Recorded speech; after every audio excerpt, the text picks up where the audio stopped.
Hi നമസ്കാരം, എല്ലാവർക്കും master K അക്കാഡമിയുടെ പുതിയൊരു വീഡിയോയിലേക്ക് സ്വാഗതം. നമ്മൾ ഇന്ന് പഠിക്കാൻ പോകുന്ന എക്കണോമിക്സ് സബ്ജക്റ്റ് ആണ്. എക്കണോമിക്സിനകത്തില് ബാങ്ക് എന്ന് പറയുന്ന ടോപ്പിക്കാണ് നമ്മൾ നോക്കാൻ പോകുന്നത്. അപ്പോൾ നമുക്ക് മുൻപ് നടത്തിയ ഒരു ക്ലാസ്സിനകത്ത് നമ്മൾ ഫിനാൻഷ്യൽ ഓർഗനൈസേഷനെ കുറിച്ച് ആണ് നമ്മൾ പറഞ്ഞിരുന്നത്. ഫിനാൻഷ്യൽ ഇൻസ്റ്റിറ്റ്യൂഷൻ എന്ന് പറയുന്ന ടോപ്പിക്കാണ് നമ്മൾ ഇതിന് മുമ്പത്തെ ക്ലാസ്സിൽ പഠിച്ചത്. ഓക്കെ, അതിൻ്റെ ഒരു ബാക്കിയായിട്ട് വരുന്നൊരു ഭാഗമാണ് ബാങ്ക് എന്ന് പറയുന്നത്. അപ്പം നമുക്ക് നേരെ വീഡിയോയിലേക്ക് കടക്കാം. എല്ലാവർക്കും ഒരിക്കൽ കൂടി സ്വാഗതം. ഓക്കെ, നമ്മൾ കൊമേഴ്ഷ്യൽ ബാങ്കുകളെ കുറിച്ച് കഴിഞ്ഞ ക്ലാസ്സിൽ നമ്മൾ വിശദമായി പറഞ്ഞിട്ടുണ്ടായിരുന്നു. അതുകൊണ്ട് തന്നെ ഒരുപാട് വിശദീകരണം ഇവിടെ ആവശ്യമുണ്ടെന്ന് തോന്നുന്നില്ല. അപ്പം നിങ്ങളത് ആ വീഡിയോ നിങ്ങൾ കേട്ടിട്ടുണ്ടാവും. അപ്പം എന്നാലും ഞാൻ ഒന്ന് സൂചിപ്പിച്ചേക്കാം. കൊമേഴ്ഷ്യൽ ബാങ്ക് എന്താണ്? വാണിജ്യ ബാങ്കുകൾ. ഓക്കെ,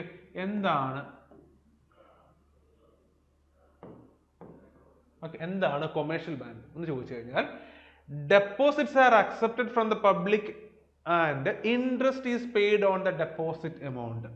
ഓക്കെ, കൊമേഴ്ഷ്യൽ ബാങ്കുകളെ കുറിച്ച് പഠിക്കുമ്പോൾ അതിനകത്തിലെ ഒന്നാമത്തെ ധർമ്മം എന്ന് പറയുന്നത്, കൊമേഴ്ഷ്യൽ ബാങ്ക് നമ്മളിവിടെ ഞാനിവിടെ CB എന്ന് എഴുതുകയാണ്. ഓക്കെ, ഈ CB കൊമേഴ്ഷ്യൽ ബാങ്ക് പബ്ലിക്കിന്റെ കയ്യിൽ നിന്ന്, അതായത് പൊതുജനങ്ങളിൽ നിന്ന് എന്ത് സ്വീകരിക്കുന്നു? ഡെപ്പോസിറ്റ് സ്വീകരിക്കുന്നുണ്ട്. ഓക്കെ, ആർക്ക് വേണമെങ്കിലും ബാങ്കിൽ പോയി ഡെപ്പോസിറ്റ് ചെയ്യാം, ബാങ്ക് അക്കൗണ്ട് ഓപ്പൺ ചെയ്യുക, ഡെപ്പോസിറ്റ് ചെയ്യുക. ഓക്കെ, അപ്പൊ അങ്ങനെ പബ്ലിക്കിൽ നിന്ന് കൊമേഴ്ഷ്യൽ ബാങ്ക് ഡെപ്പോസിറ്റ് സ്വീകരിക്കുന്നു. അതിനുശേഷം എന്ത് ചെയ്യുന്നു? Interest is paid on the deposit amount. ഈ ഡെപ്പോസിറ്റ് സ്വീകരിക്കുന്ന പൈസക്ക് എന്ത് കൊടുക്കുന്നു? ഇൻട്രസ്റ്റ് കൊടുക്കുന്നു, പലിശ കൊടുക്കുന്നു.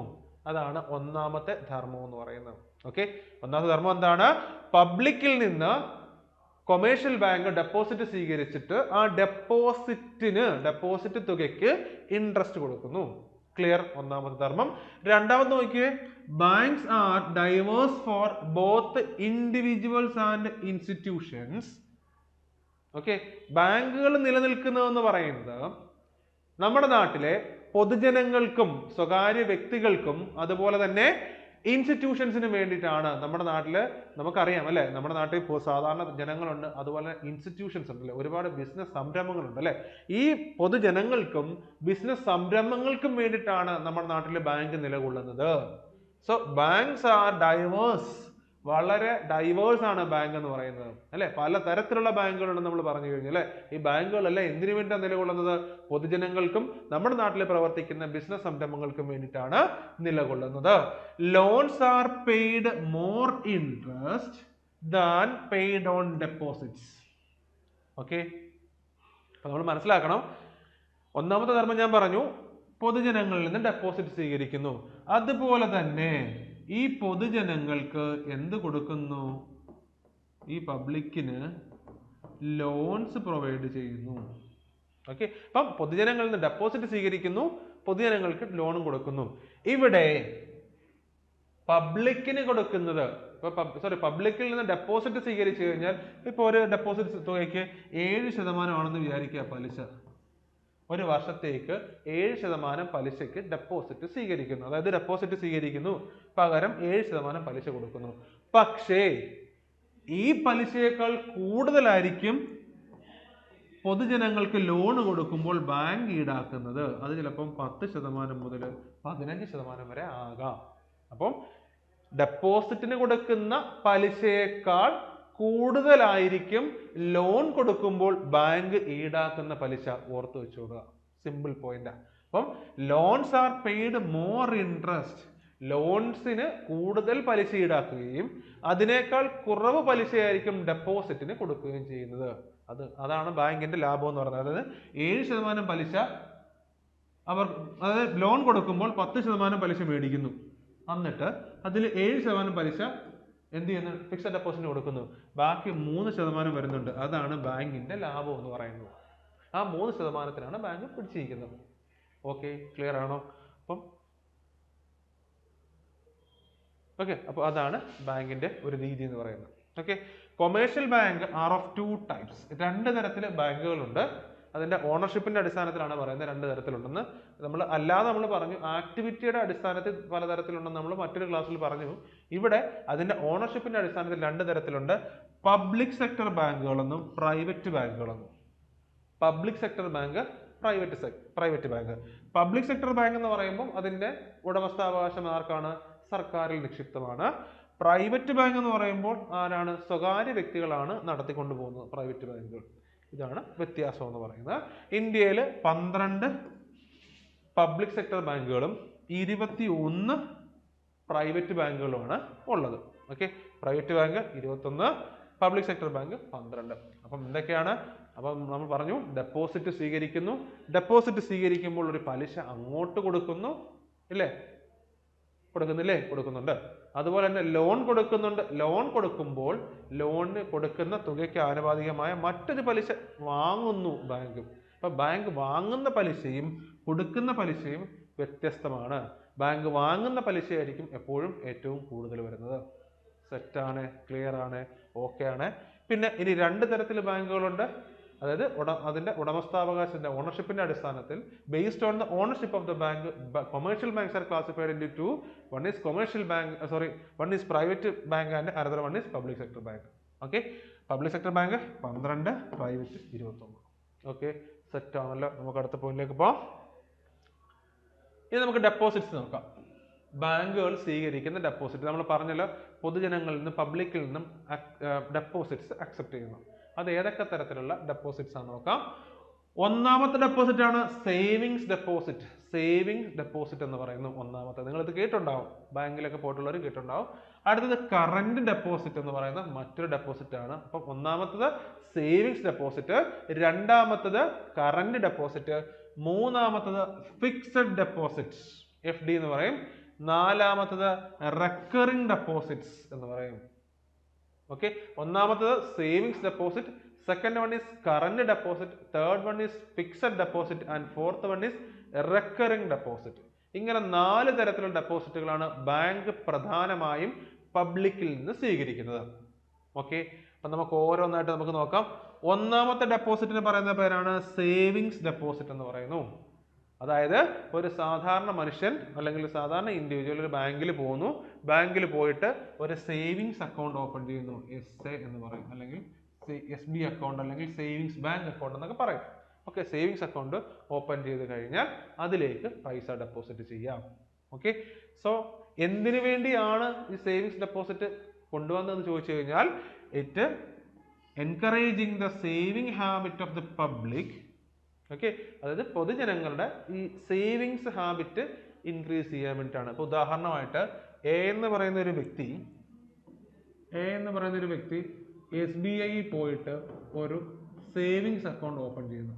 ഓക്കെ, സേവിങ്സ് അക്കൗണ്ട് ഓപ്പൺ ചെയ്യുന്നത് ചിലപ്പോൾ 0 ബാലൻസിൽ അക്കൗണ്ട് ഓപ്പൺ ചെയ്യാം, ഇല്ലാന്നുണ്ടെങ്കിൽ 5000 രൂപയ്ക്ക് അക്കൗണ്ട് ഓപ്പൺ ചെയ്യാം. അക്കൗണ്ട് ഓപ്പൺ ചെയ്തിട്ട് ഇദ്ദേഹത്തിന് 10000 രൂപ ഡെപ്പോസിറ്റ് ചെയ്യാം. ഓക്കെ, 10000 രൂപ ഡെപ്പോസിറ്റ് ചെയ്യാം. ഓക്കെ, 10000 രൂപ ഉള്ളത് 10000 രൂപ ഉണ്ടായിരുന്നു ഡെപ്പോസിറ്റ് ചെയ്ത്. ഓക്കെ, ആ ഡെപ്പോസിറ്റിന് bank pays a small interest. ആ 10000 രൂപ ഡെപ്പോസിറ്റ് ചെയ്യുമ്പോൾ ബാങ്ക് ഒരു ചെറിയ പലിശ കൊടുക്കുക. അതൊരു 3% ആയിരിക്കും ആ പലിശ വരുന്നത്. 10000 രൂപ ഇട്ട് കഴിഞ്ഞാൽ മറ്റേ 3% പലിശ ആ 10000 രൂപയ്ക്ക് കൊടുക്കും. അതാണ് സേവിങ്സ് ഡെപ്പോസിറ്റും സേവിങ്സ് ഇൻട്രസ്റ്റ് എന്ന് പറയുന്നത്. പിന്നെ അപ്പൊ ഈ 10000 രൂപ കിടപ്പുണ്ട് അല്ലെ, ഈ 10000 രൂപ പുള്ളിക്കാരൻ എപ്പോൾ വേണമെങ്കിലും പിൻവലിക്കാം. ഈ എ എന്ന് പറയുന്ന വ്യക്തിക്ക് SBIയിൽ നിന്ന് ഇട്ട 10000 രൂപ എപ്പോൾ വേണമെങ്കിലും ATM കാർഡ് ഉപയോഗിച്ച് പിൻവലിക്കാൻ പറ്റും. ഓക്കെ, പക്ഷെ ഒരു കാര്യമുണ്ട്, ഈ സേവിങ്സ് അക്കൗണ്ടിനകത്താണല്ലോ സേവിങ്സ് അക്കൗണ്ട് ഉള്ളത്, അല്ലെങ്കിൽ സേവിങ്സ് അക്കൗണ്ടിനകത്താണല്ലോ സേവിങ്സ് ഡെപ്പോസിറ്റ് ഉള്ളത്. പക്ഷേ ഈ സേവിങ്സ് അക്കൗണ്ടിന് പ്രത്യേകതയുണ്ട്. എന്ന് വെച്ച് കഴിഞ്ഞാൽ uncontrolled cash transactions are not possible. Transaction ഒരു ലിമിറ്റ് ഉണ്ട്. നമ്മൾ ഒരു ദിവസം ഒരു സേവിങ്സ് അക്കൗണ്ട് വഴി ട്രാൻസ്ഫർ ചെയ്യുന്ന എമൗണ്ട് അല്ലെങ്കിൽ ട്രാൻസാക്ഷൻസിന്റെ എണ്ണം മാക്സിമം ഒരു 5 എണ്ണം, അതിൽ കൂടുതലൊന്നും ചെയ്യാൻ പറ്റത്തില്ല. കാര്യം അൺകൺട്രോൾഡ് അല്ല, അതായത് ലിമിറ്റഡ് ആണ് സേവിങ്സ് അക്കൗണ്ടിലെ ട്രാൻസാക്ഷൻസ്. അൺലിമിറ്റഡ് ആയി കഴിയുമ്പോൾ, അൺലിമിറ്റഡ് എന്ന് പറഞ്ഞ ഓപ്ഷൻ ഇല്ല, 5 ട്രാൻസാക്ഷനിൽ കൂടുതൽ വന്നു കഴിഞ്ഞാൽ ആ അക്കൗണ്ട് റിസർവ് ബാങ്ക് ഓഫ് ഇന്ത്യയുടെ നിരീക്ഷണത്തിലായിരിക്കും. അത് ആ അക്കൗണ്ട് പിന്നീട് ബ്ലോക്ക് ആയി പോകാൻ ചാൻസ് ഉണ്ട്. സോ നമ്മൾ മനസ്സിലാക്കേണ്ടത്, സേവിങ്സ് അക്കൗണ്ട് എന്ന് പറയുന്നത് നമ്മുടെ പൊതുജനങ്ങളുടെ ഒരു സേവിങ് ഹാബിറ്റ് ഒന്ന് ഇൻക്രീസ് ചെയ്യാൻ വേണ്ടി കൊണ്ടുവന്ന ഒരു പദ്ധതിയാണ്. അവിടെ എത്ര രൂപ വേണം, നമ്മുടെ കയ്യിലുള്ളത് എത്ര വേണം നമുക്ക് ഇടാം. 100 ആണെങ്കിലോ 200 ആണെങ്കിലോ എത്ര വേണം നമുക്ക് ഇടാം. അതിന് ഒരു ഹയർ എമൗണ്ട് വരെ നമുക്ക് ഇടാം, കുഴപ്പമൊന്നുമില്ല. അതിന് ചെറിയൊരു പലിശ ബാങ്ക് നൽകും. ചെറിയൊരു പലിശ, ഒരു 3%, 3.5%, അതിൽ കൂടുതൽ കിട്ടത്തില്ല സേവിങ്സ് അക്കൗണ്ടിലെ സേവിങ്സ് ഡെപ്പോസിറ്റിന്റെ പലിശ. പിന്നെ സേവിങ്സ് അക്കൗണ്ടിന്റെ പ്രത്യേകത എന്ന് പറയുന്നത് ഓർത്ത് വെച്ചോളുക, ട്രാൻസാക്ഷൻസിന് ലിമിറ്റ് ഉണ്ട്. ക്യാഷ് ട്രാൻസാക്ഷൻ ചെയ്യുന്നതിന് ലിമിറ്റ് ഉണ്ട്. പെർ ഡേ 5 കൂടുതൽ ട്രാൻസാക്ഷൻ ചെയ്യാൻ പാടില്ല. ഓക്കെ, ഓർത്ത് വെച്ചോളുക. ഇതാണ് സേവിങ്സ് ഡെപ്പോസിറ്റ് എന്ന് പറയുന്നത്, ഒരു സാധാരണ പൊതുജനത്തിന് വേണ്ടിയിട്ടുള്ളത്. അടുത്തതാണ് കറന്റ് ഡെപ്പോസിറ്റ് എന്ന് പറയും. Current deposit investment four industrialist and traders, അതായത് ഒരു ബിസിനസ് ചെയ്യുന്ന ആൾക്കാർ. ഓക്കെ, ഇപ്പൊ നമുക്കൊരു ഷോപ്പ് ഓണറോ ഇല്ലെന്നുണ്ടെങ്കിൽ ഒരു ഇൻസ്റ്റിറ്റ്യൂഷന്റെ ഓണർ, എന്തെങ്കിലും ബിസിനസ് ചെയ്യുന്ന കട നടത്തുന്നവരോ ഹോട്ടൽ നടത്തുന്നവരോ അല്ലെന്നുണ്ടെങ്കിൽ ഇൻസ്റ്റിറ്റ്യൂഷൻസ്, എഡ്യൂക്കേഷൻ ഇൻസ്റ്റിറ്റ്യൂഷൻസ് നടത്തുന്ന ആൾക്കാർ, ഇവർക്കൊക്കെ വേണ്ടിയിട്ടുള്ള അക്കൗണ്ട് ആണ് എന്ന് പറയുന്നത്, അല്ലെങ്കിൽ അവർക്കൊക്കെ വേണ്ടിയുള്ള ഡെപ്പോസിറ്റ് ആണ് കറന്റ് ഡെപ്പോസിറ്റ് എന്ന് പറയുന്നത്. Okay, investment for the industrialist and traders. അവർക്കിപ്പം ഡെയിലി ഇപ്പം നമ്മളിപ്പോൾ ഒരു ഷോപ്പ് നടത്തുകയെന്ന് വിചാരിച്ചു, ഒരു കട നടത്തുമ്പം അവിടെ ഡെയിലി ഒരുപാട് ട്രാൻസാക്ഷൻസ് വരും അല്ലേ, ഒത്തിരി കസ്റ്റമേഴ്സ് വരും, അവർ പൈസ അയക്കും, അങ്ങനെ അല്ലെങ്കിൽ അവർക്ക് കൊടുക്കും, ഒരുപാട് ട്രാൻസാക്ഷൻസ് നടക്കുന്നുണ്ട്. അതുപോലെ തന്നെ ഒരു ഇൻസ്റ്റിറ്റ്യൂഷൻ ഒരു എഡ്യൂക്കേഷൻ ഇൻസ്റ്റിറ്റ്യൂഷൻ എടുക്കുകയാണെന്നുണ്ടെങ്കിൽ ഒരുപാട് കുട്ടികൾ സ്ഥിരമായിട്ട് ഫീസ് കൊടുക്കുന്നവരുണ്ട് അല്ലെ. ഒരു ദിവസം 50 കുട്ടികൾ കൂടുതൽ ചിലപ്പോൾ ഫീസ് കൊടുക്കുന്നിരിക്കാം. അത് ചിലപ്പോൾ ഓൺലൈൻ ട്രാൻസ്ഫറോ അല്ലാതെ ക്യാഷ് ഡെപ്പോസിറ്റോ ഒക്കെ ആകാം. അപ്പം ഒരുപാട് ട്രാൻസാക്ഷൻസ് ഒക്കെ നടക്കുന്നു അല്ലെ. അത്തരത്തില് ധാരാളം ട്രാൻസാക്ഷൻസ് നടക്കുന്ന സ്ഥാപനങ്ങൾക്ക് വേണ്ടിയിട്ട്, അല്ലെങ്കിൽ അത്തരം ഇൻഡസ്ട്രിയലിസ്റ്റിന് വേണ്ടിയിട്ടോ അല്ലെങ്കിൽ ട്രേഡേഴ്സിന് വേണ്ടിയിട്ടുള്ള ഡെപ്പോസിറ്റുകളാണ് നമ്മൾ കറന്റ് ഡെപ്പോസിറ്റ് എന്ന് പറയുന്നത്. ഇപ്പൊ കറന്റ് ഡെപ്പോസിറ്റ് എന്ന് പറഞ്ഞാൽ ബിസിനസ് നടത്തുന്ന ആൾക്കാർക്ക്, സേവിങ്സ് ഡെപ്പോസിറ്റ് എന്ന് പറഞ്ഞാൽ സാധാരണ ഇൻഡിവിജ്വൽസിന്. ഓക്കെ, പിന്നെ ഇതിനകത്ത് പ്രത്യേകത unrestricted transactions can be made. ഇവിടെ കറന്റ് അക്കൗണ്ട് ഓപ്പൺ ചെയ്താൽ, കറന്റ് ഡെപ്പോസിറ്റ് എടുക്കണമെന്നുണ്ടെങ്കിൽ നേരെ എ എന്ന് പറയുന്ന വ്യക്തി വീണ്ടും SBIയിൽ ചെന്നിട്ട് പറയുകയാണ് എനിക്കൊരു കറന്റ് അക്കൗണ്ട് ഓപ്പൺ ചെയ്യണം. അപ്പൊ ചോദിക്കുക എന്തിനാണ് കറന്റ് അക്കൗണ്ട്? അത് എനിക്കൊരു എനിക്കൊരു ഇൻസ്റ്റിറ്റ്യൂഷൻ ഉണ്ട്, എനിക്കൊരു എഡ്യൂക്കേഷൻ ഇൻസ്റ്റിറ്റ്യൂഷൻ ഉണ്ട്, അപ്പൊ അതിന്റെ ആവശ്യത്തിന് വേണ്ടിയിട്ട്. അപ്പൊ അവർ പറയും ശരി കറന്റ് അക്കൗണ്ട് ഓപ്പൺ ചെയ്യാം. അപ്പൊ കറന്റ് അക്കൗണ്ട് ഓപ്പൺ ചെയ്യും. കറന്റ് അക്കൗണ്ട് ഓപ്പൺ ചെയ്യുന്നത് ഏത് സ്ഥാപനമാണോ നടത്താൻ പോകുന്നത് ആ സ്ഥാപനത്തിന്റെ പേരിലായിരിക്കും. മനസ്സിലാവുന്നുണ്ടോ? ആ സ്ഥാപനത്തിന്റെ പേരിലായിരിക്കും കറന്റ് അക്കൗണ്ട്. പക്ഷെ സേവിങ്സ് അക്കൗണ്ട് ആ വ്യക്തിയുടെ പേരിലുമായിരിക്കും. വ്യത്യാസം മനസ്സിലായല്ലോ? അപ്പോൾ ഇവിടെ കറന്റ് അക്കൗണ്ട് ആകുമ്പോൾ അങ്ങനെ ചെയ്യാം. അൺറെസ്ട്രിക്റ്റഡ് ട്രാൻസാക്ഷൻ, എത്ര ട്രാൻസാക്ഷൻ വേണമെങ്കിലും നമുക്ക് ചെയ്യാം, ഒരു പ്രശ്നവുമില്ല. മറ്റൊരു പ്രത്യേകത, bank does not pay interest. Bank ഇവിടെ ഇടുന്ന പൈസയ്ക്ക് പലിശ കൊടുക്കുന്നില്ല. ഓർത്ത് വെച്ചോളാം. ഇപ്പൊ കറന്റ് അക്കൗണ്ട് വഴി 50 ലക്ഷം രൂപ അതിനകത്ത് ഡെപ്പോസിറ്റ് ചെയ്യുമെന്ന് പറഞ്ഞാൽ ശരി, അതിന് 1 രൂപ പലിശ പോലും ബാങ്ക് കൊടുക്കത്തില്ല. ഓർത്ത് വെച്ചോളാം. പക്ഷെ 50 ലക്ഷം സേവിങ്സിനകത്ത് ഇട്ട് കഴിഞ്ഞാൽ എന്ത് സംഭവിക്കും? സേവിങ്സിന്റെ പലിശ കിട്ടും, സേവിങ്സ് ഡെപ്പോസിറ്റിന്റെ പലിശ കിട്ടും. അപ്പം സേവിങ്സ് ഡെപ്പോസിറ്റ് നമ്മൾ പറഞ്ഞു. ഓക്കെ, അത് ഒരു സേവിങ്സ് അക്കൗണ്ട് ഓപ്പൺ ചെയ്ത് ഇൻഡിവിജ്വൽസിന് വേണ്ടിയിട്ടുള്ളതാണ്. പക്ഷെ കറന്റ് ഡെപ്പോസിറ്റ് എന്ന് പറയുന്നത് ഇൻഡസ്ട്രിയലിസ്റ്റ്, ട്രേഡേഴ്സ്, ബിസിനസ് ചെയ്യുന്ന ആൾക്കാർക്ക്, വ്യാപാരികള്, എഡ്യൂക്കേഷൻ ഇൻസ്റ്റിറ്റ്യൂഷൻ നടത്തുന്നവര്, ഹോട്ടൽ നടത്തുന്നവര്, റെസ്റ്റോറൻറ്റ് നടത്തുന്നവര്, ഇവർക്കൊക്കെ വേണ്ടിയിട്ടുള്ളതാണ് എന്തെന്ന് പറയുന്നത് കറന്റ് ഡെപ്പോസിറ്റ് എന്ന് പറയുന്നത്. ആ കറന്റ് അക്കൗണ്ട് ഓപ്പൺ ചെയ്യുക, കറന്റ് ഡെപ്പോസിറ്റ് ചെയ്യുക. അൺറെസ്ട്രിക്റ്റഡ് ട്രാൻസാക്ഷൻസ് ആണ്. ട്രാൻസാക്ഷൻസ് അതിന് റെസ്ട്രിക്ഷൻസ് ഇല്ല കറന്റ് അക്കൗണ്ടിൽ. പക്ഷെ സേവിങ്സ് ഡെപ്പോസിറ്റിനകത്ത്, സേവിങ്സ് അക്കൗണ്ടിൽ റെസ്ട്രിക്ഷൻസ് ഉണ്ട്. ക്ലിയർ? നമുക്ക് അടുത്ത പോയിന്റിലേക്ക് പോവാം. അടുത്ത നമ്മൾ സേവിങ്സ് പറഞ്ഞു, പിന്നെ കറന്റ് ഡെപ്പോസിറ്റ് പറഞ്ഞു, ഇനി ഫിക്സഡ് ഡെപ്പോസിറ്റ്. ഫിക്സഡ് ഡെപ്പോസിറ്റ് പറയാം. ഇൻഡിവിജ്വൽസ് ആൻഡ് ഇൻസ്റ്റിറ്റ്യൂഷൻസ്, ഇൻഡിവിജ്വൽസിനും ഇൻസ്റ്റിറ്റ്യൂഷൻസിനും can invest for a fixed period of time. Okay, അതായത് ഇപ്പോൾ ഒരാളുടെ കയ്യിൽ അയാൾക്ക് ഒരു ലോട്ടറി അടിച്ച് കിട്ടിയ തുക 50 ലക്ഷമാണ്. ഓക്കെ, 50 ലക്ഷം രൂപ ലോട്ടറി അടിച്ച് കിട്ടി. അതിനകത്തുനിന്ന് ഒരു 10 ലക്ഷം രൂപ എടുത്തിട്ട് അയാളുടെ അത്യാവശ്യം വേണ്ട കടങ്ങളെല്ലാം തീർത്തതിന് ശേഷം ബാക്കി 40 ലക്ഷം രൂപയുണ്ട്. ഈ 40 ലക്ഷം രൂപ കൊണ്ട് പുള്ളിക്ക് പ്രത്യേകിച്ച് വലിയ പ്രയോജനമൊന്നുമില്ല ഇപ്പോൾ. കാരണം 10 ലക്ഷം എടുത്ത് ബാക്കി ചിലവെല്ലാം കഴിഞ്ഞു, പുള്ളിക്ക് ഒരു ജോലി ഉണ്ടെന്ന് വിചാരിച്ചോളൂ. അപ്പോൾ അതിനകത്തുനിന്ന് ശമ്പളം കിട്ടുന്നുണ്ട്. പക്ഷേ ഈ 40 ലക്ഷം രൂപ പുള്ളിയുടെ ബാക്കിയുണ്ട്. അപ്പോൾ എന്തോ ചെയ്യും? അപ്പോൾ ആ 40 ലക്ഷം രൂപ ബാങ്കിൽ സേഫ് ആയിട്ട് സൂക്ഷിക്കാൻ ഓപ്ഷൻ ഉണ്ട്. അതാണ് എന്തെന്ന് പറയുന്നത് ഫിക്സഡ് ഡെപ്പോസിറ്റ് എന്ന് പറയുന്നത്. ഈ 40 ലക്ഷം രൂപ കൊണ്ടുപോയിട്ട് വേണം 10 വർഷത്തേക്കോ 5 വർഷത്തേക്കോ ഡെപ്പോസിറ്റ് ചെയ്യാൻ ബാങ്കിൽ. അതാണ് ഒരു ഫിക്സഡ് പീരീഡ് ഓഫ് ടൈമിലേക്ക് ഡെപ്പോസിറ്റ് ചെയ്യാം. ഓക്കെ, ദ ഇൻട്രസ്റ്റ്, അതിന് ആ ഫിക്സഡ് ഡെപ്പോസിറ്റ് കഴിഞ്ഞാൽ ബാങ്ക് എന്ത് ചെയ്യുന്നു? അതിനുള്ള പലിശ തരും. സേവിങ്സ് അക്കൗണ്ടിൽ നിന്ന് പലിശ തരുമല്ലോ എന്ന് പറയുന്നില്ല, ഫിക്സഡ് ഡെപ്പോസിറ്റിനും പലിശ തരും. The interest rate is fixed on the basis of tenure. നമ്മൾ എത്ര കാലത്തേക്കാണ് ഈ പൈസ ഡെപ്പോസിറ്റ് ചെയ്യുന്നത് അതിനനുസരിച്ചായിരിക്കും ബാങ്ക് നമുക്ക് പലിശ തരുന്നത്. കൂടുതൽ കാലം ഇട്ടാൽ കൂടുതൽ പലിശ തരും. അപ്പം banks pay the highest interest on this deposit. Bank ഏറ്റവും കൂടുതൽ പലിശ കൊടുക്കുന്നത് ഫിക്സഡ് ഡെപ്പോസിറ്റിനാണ്. ഞാൻ പറഞ്ഞു സേവിങ്സ് അക്കൗണ്ടിന് 3 to 3.5 ആണ് ബാങ്ക് കൊടുക്കുന്ന പലിശ എന്നുണ്ടെങ്കിൽ ഫിക്സഡ് ഡെപ്പോസിറ്റ് ആണെന്നുണ്ടെങ്കിൽ 7 to 8 വരെ പെർസെൻറ്റേജ് വരെ പലിശ കൊടുക്കുന്നുണ്ട്. 7 to 8% വരെ പലിശ കൊടുക്കുന്നുണ്ട്. ഏതിന്? ഫിക്സഡ് ഡെപ്പോസിറ്റിന്. പക്ഷെ ഫിക്സഡ് ഡെപ്പോസിറ്റ് ഒരു ടെന്യൂർ ആണ്. ഇവിടെ അങ്ങനൊന്നും ഇല്ല. എപ്പോൾ വേണമെങ്കിലും ഇടാം, എപ്പോൾ വേണമെങ്കിലും എടുക്കാം. സേവിങ്സിൽ എപ്പോൾ ഇടാം, എപ്പോൾ വേണമെങ്കിലും എടുക്കാം. പക്ഷെ ഫിക്സഡ് ആണെന്നുണ്ടെങ്കിൽ ഒരു പ്രത്യേക സമയത്തേക്ക് ഇട്ട ആ സമയത്ത് മെച്യൂരിറ്റി എമൗണ്ട് വരും, അത് എടുക്കാമെന്ന് മാത്രമാണ്. ഓക്കെ, സെറ്റ് ആണല്ലോ. അടുത്തതാണ് റെക്കറിംഗ് ഡെപ്പോസിറ്റ് എന്ന് പറയുന്നത്. Recurring deposit. Okay, recurring deposit എന്ന് പറഞ്ഞു കഴിഞ്ഞാൽ a method of depositing a fixed amount every month for a specific period. Okay, അപ്പം ഫിക്സഡ് റെക്കറിംഗ് ഡെപ്പോസിറ്റ് എന്ന് വെച്ച് കഴിഞ്ഞാൽ ഒരു നിശ്ചിത തുക, ഇപ്പോൾ 1000, 2000, 3000, ഒരു നിശ്ചിത തുക, 1000 ആയിക്കോട്ടെ അല്ലെങ്കിൽ 2000 ആയിക്കോട്ടെ, 1000 രൂപ എന്ന് വിചാരിക്കുക. ഓക്കെ, ഈ ഒരു 1000 രൂപ എന്ന് പറഞ്ഞ തുക എല്ലാ മാസവും കൃത്യമായിട്ട് അടച്ചടച്ച് പോവുക ഒരു പ്രത്യേക കാലയളവിലേക്ക്. ഇപ്പോൾ ഫോർ 1 year, ഒരു വർഷത്തേക്ക് 1000 രൂപ മാസം വെച്ചിട്ട് 12 മാസത്തേക്ക് അടയ്ക്കുന്നു. ഇതാണ് റെക്കറിംഗ് ഡെപ്പോസിറ്റ് എന്ന് പറയുന്നത്. ഈ തുക റിപ്പീറ്റ്, ഇപ്പോൾ ജനുവരിയിൽ 1000, ഫെബ്രുവരിയിൽ 1000, മാർച്ചിൽ 1000, ഇങ്ങനെ 1000 രൂപ വെച്ചിട്ട് 12 മാസം അടയ്ക്കുന്ന 12000 രൂപ ആവുന്നു. അപ്പോൾ 12000 രൂപയും ചെറിയൊരു പലിശയും കൊണ്ട് നമുക്ക് തിരിച്ചു കിട്ടും.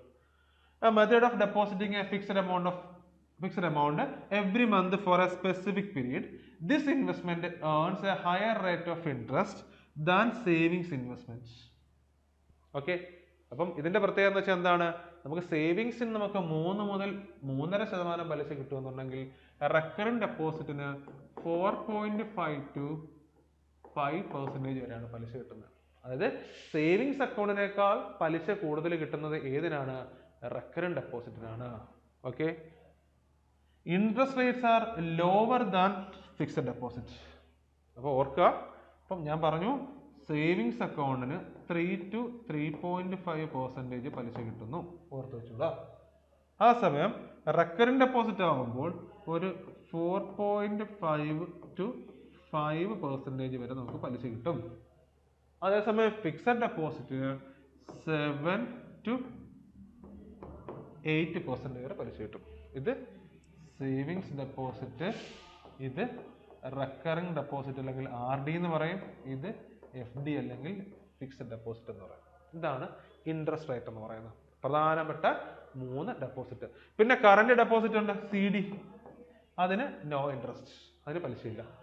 അപ്പം എന്തൊക്കെയാണ്? ഫിക്സഡ് ഡെപ്പോസിറ്റിനെ കുറിച്ച് പറഞ്ഞു, റെക്കറിംഗ് ഡെപ്പോസിറ്റ്. ഫിക്സഡ് ഡെപ്പോസിറ്റ് എന്ന് പറയുമ്പോൾ ഒരു പർട്ടിക്കുലർ ടെന്യൂർ ഉണ്ട്. ആ ടെന്യൂർ എന്ന് വെച്ച് കഴിഞ്ഞാൽ നമ്മൾ പറയുന്ന പോലെ 1 വർഷം മുതൽ നമുക്ക് എത്ര വർഷം വേണമല്ലോ നമ്മൾ FD ഇടുന്നത്. ക്ലിയർ ആണോ? ഇത്രയാണ് ഫിക്സഡ് ഡെപ്പോസിറ്റ്, റെക്കറിംഗ് ഡെപ്പോസിറ്റ് നമ്മൾ പഠിച്ചു.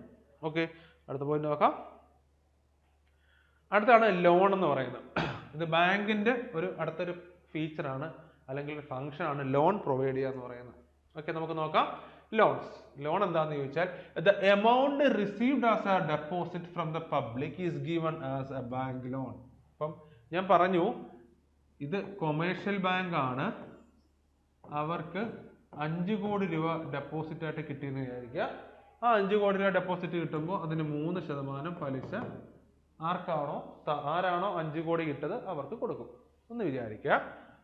അതുപോലെ തന്നെ അല്ലെന്നുണ്ടെങ്കിൽ 8% പലിശ എന്ന് വിചാരിക്കാം. ഓക്കെ, ഈ 5 കോടി രൂപ ബാങ്ക് ലോൺ ആയിട്ട് കൊടുക്കുന്നുണ്ട്. ഓക്കെ, ലോൺ ആയിട്ട് കൊടുക്കുന്നുണ്ട്. അത് ചിലപ്പോൾ 16% പലിശയ്ക്ക് ആയിരിക്കും.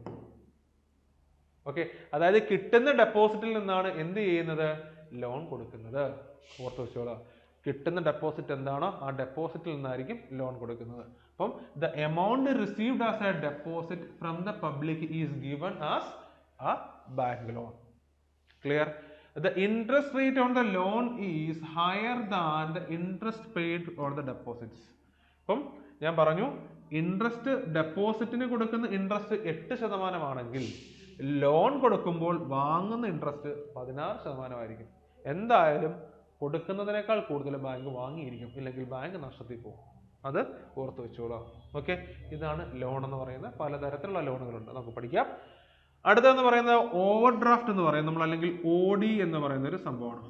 OD അല്ലെങ്കിൽ ഓവർ ഡ്രാഫ്റ്റ് എന്ന് പറയും. ഇതെന്ന് പറയുന്നത് another type of loan offered by a commercial bank to individuals is overdraft. എന്ന് വെച്ച് കഴിഞ്ഞാൽ ഒരു ഇൻഡിവിജ്വലിന് ബാങ്ക് കൊടുക്കുന്ന ഒരു പ്രത്യേക തരത്തിലുള്ള ലോണിനെയാണ് നമ്മൾ എന്തെന്ന് പറയുന്നത്, ഓവർ ഡ്രാഫ്റ്റ് എന്ന് പറയുന്നത്. It's another type of loan offered by a commercial bank to individuals is over draft.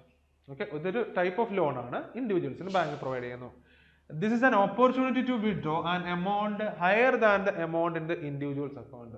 Okay, അതായത് ഈ ഓടി കൊടുക്കുക എന്ന് പറയുന്നത് ഈ അക്കൗണ്ട് ഹോൾഡർ ട്രാൻസാക്ഷൻസ് ഒക്കെ നോക്കിയതിന് ശേഷം, ഇപ്പം ഉദാഹരണത്തിന് ഇപ്പോൾ ഒരു ബിസിനസ്, ഓക്കെ, ഇപ്പോൾ ഒരാൾ ബിസിനസ് നടത്തിക്കൊണ്ടിരിക്കുക, അപ്പോൾ അയാളുടെ അക്കൗണ്ടിൽ ചിലപ്പോൾ 10,000 രൂപയെ കാണത്തുള്ളൂ. ഓക്കെ, അല്ലെങ്കിൽ 10,000 രൂപ ഉള്ളൂ അക്കൗണ്ടിൽ. കറണ്ട് അക്കൗണ്ട് ആണ്, ഒരു ബിസിനസ് സ്ഥാപനമാണ്, എല്ലാം നടത്തിക്കൊണ്ടിരിക്കുക. പക്ഷേ അക്കൗണ്ടിൽ 10,000 രൂപ ഉള്ളെങ്കിൽ തന്നെയും ഇവരൊരു മാസം നടത്തുന്ന ഒരു ട്രാൻസാക്ഷൻസ് ഏകദേശം ഒരു 2 കോടിക്ക് മേലെ പോകാമെന്ന് വിചാരിച്ചു. 2 കോടിക്ക് മേലെ ട്രാൻസാക്ഷൻസ് നടക്കുന്നുണ്ട്, പക്ഷെ അക്കൗണ്ടിൽ അവർ ഇട്ടേക്കുന്നത് 10,000 രൂപ ഉള്ളൂ എന്ന് വിചാരിക്കുക. പക്ഷേ 2 കോടി ട്രാൻസാക്ഷൻ നടക്കുന്നുണ്ട്, അപ്പോൾ ആ ട്രാൻസാക്ഷൻസ് ഹയർ ആണ്. അപ്പം ഇനിയും നമ്മൾ പൈസ കൊടുത്താൽ ബിസിനസ് വീണ്ടും വലുതാവും, നമുക്ക് കൂടുതൽ ട്രാൻസാക്ഷൻസ് വരും.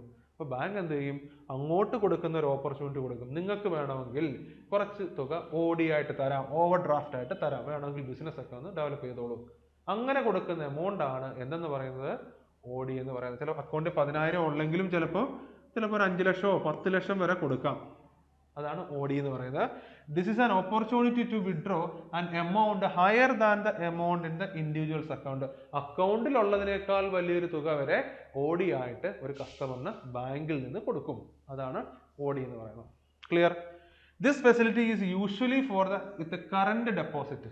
അത് കറണ്ട് അക്കൗണ്ട് ഉള്ളവർക്കാണ് ഈ OD ഫെസിലിറ്റി കൊടുക്കുന്നത്. നോർമൽ ഒരു അക്കൗണ്ട് ഓപ്പൺ ചെയ്തപ്പോൾ എന്നെ പോലെ ഒരിക്കലും തരത്തില്ല. പക്ഷെ എനിക്കൊരു ബിസിനസ് സ്ഥാപനം ഉണ്ടെന്നുണ്ടെങ്കിൽ ആ സ്ഥാപനത്തിന്റെ പേരിൽ OD കൊടുക്കും, ഓവർ ഡ്രാഫ്റ്റ് കൊടുക്കാറുണ്ട്. The bank will charge interest on the excess amount. ഈ പറയുന്ന OD കൊടുക്കുന്ന എമൗണ്ടിന് എന്തായാലും ബാങ്ക് ഒരു എമൗണ്ട് ചാർജ് ചെയ്യുന്നതായിരിക്കും. അപ്പോൾ അതാണ് OD എന്ന് പറയുന്നത്. Another type of loan, it's a kind of loan offered by the commercial bank. Commercial bank കൊടുക്കുന്ന ഒരു പ്രത്യേക ടൈപ്പ് ഓഫ് ലോണിനെയാണ് ഓവർ ഡ്രാഫ്റ്റ് എന്ന് പറയുന്നത്. ഈ ഓവർ ഡ്രാഫ്റ്റ് പ്രകാരം ഒരു അക്കൗണ്ടിലുള്ളതിനേക്കാൾ കൂടുതൽ, ഇപ്പോൾ അക്കൗണ്ടിൽ 10,000 ആണെന്നുണ്ടെങ്കിൽ അതിനേക്കാൾ വലിയൊരു തുക വിഡ്രോ ചെയ്യാൻ പറ്റും. ഓക്കെ, ഇത് usually for people with or current deposit. ഇത് കറണ്ട് ഡെപ്പോസിറ്റ് മാത്രമേ ഇങ്ങനൊരു ഫെസിലിറ്റി പ്രൊവൈഡ് ചെയ്യുന്നുള്ളൂ. This facility is usually for those with current deposit. The bank will charge interest on the excess amount. കൂടുതൽ എമൗണ്ടിന് bank പലിശ ഈടാക്കും. Okay, ഇതാണ് ലോണും ഓവർ ഡ്രാഫ്റ്റും എന്ന് പറയുന്നത്. ഓക്കെ, അടുത്തത് ടേമാണ് സ്പ്രെഡ് എന്ന് പറഞ്ഞ ടേമും നിയർ മണി എന്ന് പറഞ്ഞ ടേമും. ഓക്കെ, രണ്ടും ഈ ബാങ്കിങ്ങായിട്ട് ബന്ധപ്പെട്ട് ഉപയോഗിക്കുന്ന ടേമാണ് സ്പ്രെഡ്. നമുക്ക് സ്പ്രെഡ് എന്താണെന്ന് നോക്കാം. Spread, the difference between interest paid by a commercial bank on deposits and interest charged on loans. ഞാൻ കുറച്ചു മുമ്പ് പറഞ്ഞു, ഡെപ്പോസിറ്റ് ഇടുമ്പോൾ, ഫിക്സഡ് ഡെപ്പോസിറ്റ് ഇടുമ്പോൾ ബാങ്ക് 7% പലിശ കൊടുക്കുന്നു. അതേസമയം ഒരു കസ്റ്റമറിന് ലോൺ കൊടുക്കുമ്പോൾ 15% പലിശ ഈടാക്കുന്നു. ഇത് തമ്മിലുള്ള വ്യത്യാസമാണ് എന്തെന്ന് പറയുന്നത്, സ്പ്രെഡ് എന്ന് പറയുന്നത്. അപ്പോൾ ഇവിടെ സ്പ്രെഡ് എന്ന് പറയുന്നത് എത്രയായിരിക്കും? 7ഉം 15ഉം തമ്മിലുള്ള വ്യത്യാസം 8%. ഇതാണ് സ്പ്രെഡ് എന്ന് പറയുന്നത്. സോ സ്പ്രെഡ് എന്ന് വെച്ച് കഴിഞ്ഞാൽ the difference between the interest paid by the commercial bank on deposits and the interest charged on the loans. ലോണിന് കൊടുത്ത അല്ലെങ്കിൽ ലോണിൽ നിന്ന് ഈടാക്കുന്ന പലിശയും ഡെപ്പോസിറ്റിന് കൊടുക്കുന്ന പലിശയും തമ്മിലുള്ള വ്യത്യാസമാണ് സ്പ്രെഡ് എന്ന് പറയുന്നത്. അടുത്ത പോയിന്റ് നോക്കാം. അടുത്ത നിയർ മണി എന്ന് പറഞ്ഞൊരു ടൈം ഉണ്ട്, നോക്കാം. Assets that can be quickly converted into cash. നമുക്ക് പെട്ടെന്ന് ക്യാഷ് ആക്കാൻ പറ്റും. നിയർ മണി, ക്യാഷിനോട് അടുത്ത് നിൽക്കുന്നത്, അതായത് പെട്ടെന്ന് നമുക്ക് ക്യാഷ് ആക്കാൻ പറ്റുന്ന അസറ്റിനെയാണ് നമ്മൾ എന്തെന്ന് പറയുന്നത്, നിയർ മണി എന്ന് പറയുന്നത്. എന്താണ് near money? Assets that can be quickly converted into cash, that is near money. Okay, clear അല്ലേ? നമുക്ക് അടുത്ത പോയിന്റ് നോക്കാം. അത് നമ്മൾ കൊമേഴ്ഷ്യൽ ബാങ്കാണ് പറഞ്ഞത്. ഇനി നമുക്ക് പഠിക്കാനുള്ളത് കോഓപ്പറേറ്റീവ് ബാങ്കിനെ കുറിച്ച് നോക്കാം. കോഓപ്പറേറ്റീവ് ബാങ്ക്, നമ്മളതിനെ സഹകരണ ബാങ്കുകൾ എന്ന് പറയുന്നു. അപ്പം സഹകരണ സംഘം, ആദ്യം കോഓപ്പറേറ്റീവ് സൊസൈറ്റീസ് ആണ് ആദ്യം ഫോം ചെയ്യുന്നത്. കോഓപ്പറേറ്റീവ്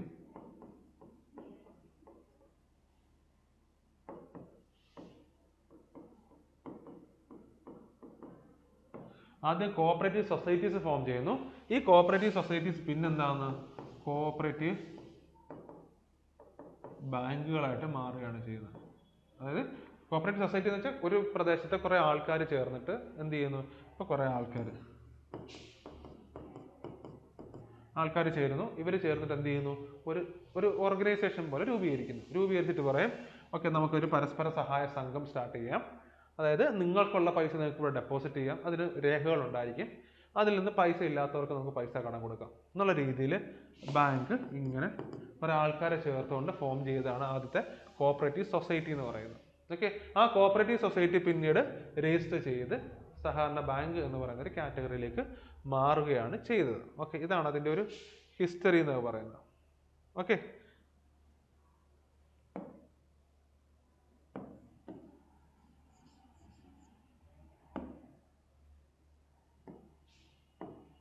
ഓക്കെ, അപ്പൊ നമുക്ക് നോക്കാം. Cooperative banks are self help and mutual help. അതായത് സ്വയം സഹായം, പരസ്പര സഹായം, ഇതായിരുന്നു അതിൻ്റെ ഒരു വർക്കിംഗ് പ്രിൻസിപ്പിൾ എന്ന് വെച്ച് കഴിഞ്ഞാൽ. ഇപ്പോൾ ഞാൻ ഒരു സഹകരണ സംഘത്തിന്റെ ഭാഗമാണെന്നുണ്ടെങ്കിൽ എനിക്ക് ഹെൽപ്പ് ഉണ്ടാവും, ഞാൻ ഹെൽപ്പ് ചെയ്യും, സെൽഫ് ഹെൽപ്പ് ഉണ്ടാവും. അതുപോലെ തന്നെ മ്യൂച്വൽ ഹെൽപ്പ്, പരസ്പര ഹെൽപ്പ് ഉണ്ടാവും. ഇങ്ങനെയാണ് നമ്മുടെ നാട്ടിലെ കോഓപ്പറേറ്റീവ് ബാങ്ക്സ് എല്ലാം പോകുന്നത്. അവർ അന്യോന്യം സഹായിച്ചാണ് പോകുന്നത്. So cooperative banks are self help and mutual help. Okay, India's first cooperative bank, ഇന്ത്യയിലെ ആദ്യത്തെ സഹകരണ ബാങ്കിലെ കോഓപ്പറേറ്റീവ് ബാങ്ക് എന്ന് ചോദിച്ചു കഴിഞ്ഞാൽ അത് അന്യോന്യ സഹകരണ ബാങ്കാണ്. ഓർത്തു വെച്ചോളുക, ഇത് വൺ വേർഡ് ചോദ്യമാണ്, പഠിച്ചങ്ങ് പോവുക, ഒന്നും നോക്കണ്ട. ഓക്കെ, അപ്പം അന്യോന്യ സഹകരണ ബാങ്ക് എന്ന് പറയുന്നതാണ് എന്ത്, ഇന്ത്യയുടെ ആദ്യത്തെ കോഓപ്പറേറ്റീവ് ബാങ്ക്. ക്ലിയർ ആണ്, സെറ്റ് ആണ്, വിട്ടുപോകരുത്. India's first cooperative bank is Anyonya Sahakarana bank. It is founded in 1889 at Vadodara, Gujarat. ഗുജറാത്തിലെ വഡോദരയിൽ 1889 സ്ഥാപിക്കപ്പെട്ട അന്യോന്യ സഹകരണ ബാങ്കാണ് എന്തെന്ന് പറയുന്നത്, ഇന്ത്യയിലെ ആദ്യത്തെ സഹകരണ ബാങ്ക് എന്ന് പറയുന്നത്. ഓക്കെ, പിന്നെ നമുക്ക് നോക്കാം കേരളാസ് ഫസ്റ്റ് കോഓപ്പറേറ്റീവ് ബാങ്ക്. കേരളത്തിലെ ആദ്യത്തെ സഹകരണ ബാങ്ക് എന്ന് ചോദിച്ചു കഴിഞ്ഞാൽ ഐക്യനാണയ കോഓപ്പറേറ്റീവ് സൊസൈറ്റി. ഓക്കെ, കേരളത്തിലെ ആദ്യത്തെ സഹകരണ സംഘം ഏതെന്ന് ചോദിച്ചു കഴിഞ്ഞാൽ ഏതാണ്, ഐക്യനാണയ കോഓപ്പറേറ്റീവ് സൊസൈറ്റി. ഐക്യനാണയ കോഓപ്പറേറ്റീവ് സൊസൈറ്റി ആണ് കേരളത്തിലെ ആദ്യത്തെ സഹകരണ സംഘം. Now known as Koduvayur urban cooperative bank. ഇപ്പൊ അറിയപ്പെടുന്നതിന്റെ പേരാണ് Koduvayur urban cooperative bank. Okay, Koduvayur urban cooperative bank ആണ് കേരളത്തിലെ ആദ്യത്തെ കോഓപ്പറേറ്റീവ് സൊസൈറ്റി എന്ന് പറയുന്നത്. ഞാൻ പറഞ്ഞല്ലോ സഹകരണ സംഘം ആണ് പിന്നീട് എന്ത് ചെയ്യുന്നു, സഹകരണ ബാങ്ക് ആയിട്ട് മാറുന്നെന്ന് പറഞ്ഞല്ലോ. അങ്ങനെ നോക്കുമ്പോൾ ഐക്യനാണയ കോഓപ്പറേറ്റീവ് സൊസൈറ്റി എന്തായിട്ട് മാറുന്നു, കൊടുവായൂർ അർബൻ സഹകരണ ബാങ്ക് ആയിട്ട് മാറുന്നു. അതാണ് കേരളത്തിലെ ആദ്യത്തെ. പിന്നെ ഫാദർ ഓഫ് കോഓപ്പറേഷൻ എന്നറിയപ്പെടുന്നത് റോബർട്ട് ഓവൻ ആണ്. കൺട്രി ഓഫ് കോഓപ്പറേഷൻ എന്നറിയപ്പെടുന്നത് ഇംഗ്ലണ്ട് ആണ്. ഇത് രണ്ടും ഒക്കെ മുൻ പരീക്ഷകൾക്ക് ചോദിച്ചിട്ടുള്ള സാധനമൊക്കെയാണ്. ഓക്കെ, എന്തെന്ന് പറയുന്നത്, ഫാദർ ഓഫ് കോഓപ്പറേഷൻ. ഈ സഹകരണം എന്ന് പറയുന്ന അല്ലെങ്കിൽ സഹകരണം, സ്വയം സഹായം എന്നൊക്കെ പറയുന്ന ഈ കോൺസെപ്റ്റിന്റെ ഉപജ്ഞാതാവ് എന്നറിയപ്പെടുന്ന റോബർട്ട് ഓവൻ ആണ്. അതുപോലെ തന്നെ ഈ സഹകരണം എന്ന് പറയുന്ന ഒരു ആശയം ആദ്യമായിട്ട് ജനിക്കുന്നത് എവിടെയാണെന്ന് ചോദിച്ചു കഴിഞ്ഞാൽ അത് ഇംഗ്ലണ്ടിലാണ്. വൺ വേർഡ് ആണ്, പഠിച്ചു പോകാം, എളുപ്പമല്ലേ, നോക്കിക്കേ, സിമ്പിൾ ആണ്. ഓക്കെ, അപ്പം മ്യൂച്വൽ ഹെൽപ്പ്, സെൽഫ് ഹെൽപ്പ് ആണ് ഇതിന്റെ അടിസ്ഥാനം എന്ന് പറയുന്നത്. അടുത്തൊന്ന് നോക്കിയാട്ടെ, ആദ്യത്തെ അന്യോന്യ സഹകരണ ബാങ്കാണ്. കേരളത്തിലെ ഏതെന്ന് ചോദിച്ചാൽ ഐക്യനാണയ കോഓപ്പറേറ്റീവ് സൊസൈറ്റി ആണ്. അതിപ്പോൾ അറിയപ്പെടുന്നത് കൊടുവായൂർ അർബൻ സഹകരണ സംഘം, urban cooperative bank. Father of cooperation എന്നറിയപ്പെടുന്നത് റോബർട്ട് ഓവൻ ആണ്. കൺട്രി ഓഫ് കോഓപ്പറേഷൻ എന്നറിയപ്പെടുന്നത് ഏത് രാജ്യമാണ്, ഇംഗ്ലണ്ട് ആണ്. സെറ്റ് അല്ലേ, സിമ്പിൾ അല്ലേ ഈ പോയിന്റ് ഒക്കെ, ഒന്ന് നോക്കിയാട്ടെ. അടുത്ത നമുക്ക് നോക്കാം മറ്റൊരു കേരളത്തിന്റെ ഓൺ ബാങ്ക് ആണ് ഏത്, കേരള ബാങ്ക്. കേരളത്തിന്റെ സ്വന്തം ബാങ്ക് കേരള ബാങ്ക്. നോക്കാം, Kerala bank came into being on 29 November 2019. 2019 November 29 എന്ത് സ്ഥാപിക്കപ്പെടുന്നത്, കേരള ബാങ്ക് സ്ഥാപിക്കപ്പെടുന്നത്, Kerala bank. Okay, first president ആരാണ്, ഗോപി കോട്ടമുറിക്കലാണ്. ഫസ്റ്റ് CEO PS രാജനാണ്. Headquarters Thiruvananthapuram. ഓക്കെ, നമ്മൾ ഗ്രാമീൺ ബാങ്കിനെ കുറിച്ച് പറഞ്ഞപ്പോൾ ഗ്രാമീൺ ബാങ്കിന്റെ ആസ്ഥാനം എവിടെയാണത്? മലപ്പുറമാണ്. പക്ഷെ കേരള ഗ്രാമീൺ ബാങ്കിന്റെ ആസ്ഥാനം ഏതാണ്? തിരുവനന്തപുരമാണ്. അതുപോലെ കോർപ്പറേറ്റ് ബിസിനസ് ഓഫീസ് എവിടെയാണ് സ്ഥിതി ചെയ്യുന്നത്? കൊച്ചിയിലാണ്. കോർപ്പറേറ്റ് ബിസിനസ് ഓഫീസ് കൊച്ചിയിലാണ്. അടുത്ത് നോക്കാം. Kerala bank is on the recommendation of MS Sriram committee. MS Sriram കമ്മിറ്റിയുടെ റെക്കമെൻഡേഷന്റെ ഭാഗമായിട്ടാണ് ഏത് ബാങ്ക് ഫോം ചെയ്യുന്നത്? കേരള ബാങ്ക് ഫോം ചെയ്യുന്നത്. Kerala bank is on the recommendation of MS Sriram committee. Okay. മറ്റൊരു കമ്മിറ്റിയെ കുറിച്ച് നമ്മൾ പറഞ്ഞായിരുന്നു, Narasimham committee. Narasimham committee.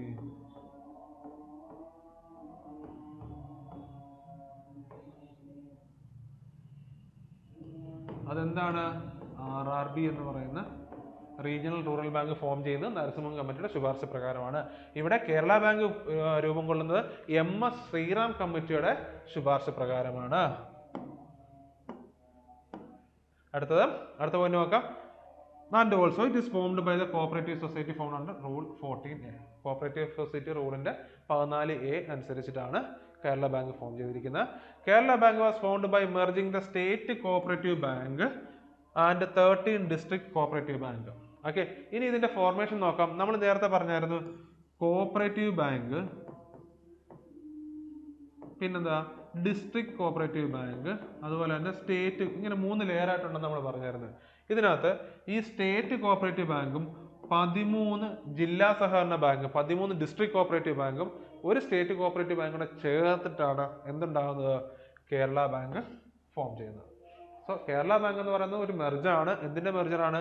Kerala bank was found by merging the state cooperative bank and 13 district cooperative bank.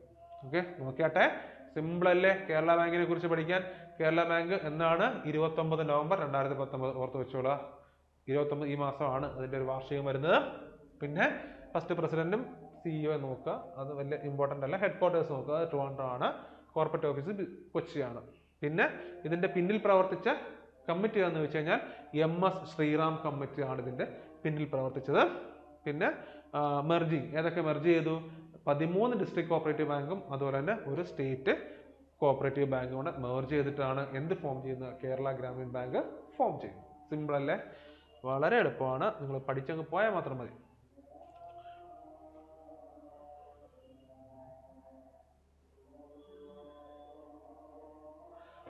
അടുത്ത ബാങ്കാണ് ഡെവലപ്മെന്റ് ബാങ്ക്. പേര് പോലെ തന്നെ എന്തിന്റെയോ ഡെവലപ്മെന്റ്. എന്തിന്റെ ഡെവലപ്മെന്റ് ആണ്? നോക്കാം. Banks working towards the development of agriculture, commercial and industrial sector. വാണിജ്യം, വ്യവസായം, കൃഷി, അല്ലെങ്കിൽ കൃഷി, വാണിജ്യം, വ്യവസായം. അഗ്രികൾച്ചർ സെക്ടറിന്റെയോ അല്ലെന്നുണ്ടെങ്കിൽ കൊമേഴ്ഷ്യൽ വാണിജ്യ സെക്ടറിന്റെയോ അതുമല്ലെങ്കിൽ ഇൻഡസ്ട്രിയൽ സെക്ടേഴ്സിന്റെയോ ഇതിന്റെയൊക്കെ ഡെവലപ്മെന്റിന് വേണ്ടിയിട്ട് ധനസഹായം കൊടുക്കാൻ പ്രവർത്തിക്കുന്ന ബാങ്കുകളെയാണ് നമ്മൾ എന്തെന്ന് പറയുന്നത്? Developmental bank. നിങ്ങൾക്ക് മനസ്സിലായോ? അപ്പം ബാങ്ക് ഏതൊക്കെ സെക്ടറിനാണ്? അഗ്രികൾച്ചർ. ഇപ്പൊ ഏതെങ്കിലും ആൾക്കാർക്ക് കൃഷി ചെയ്യണം, അതിന് കുറച്ച് പൈസ ആവശ്യമുണ്ട്.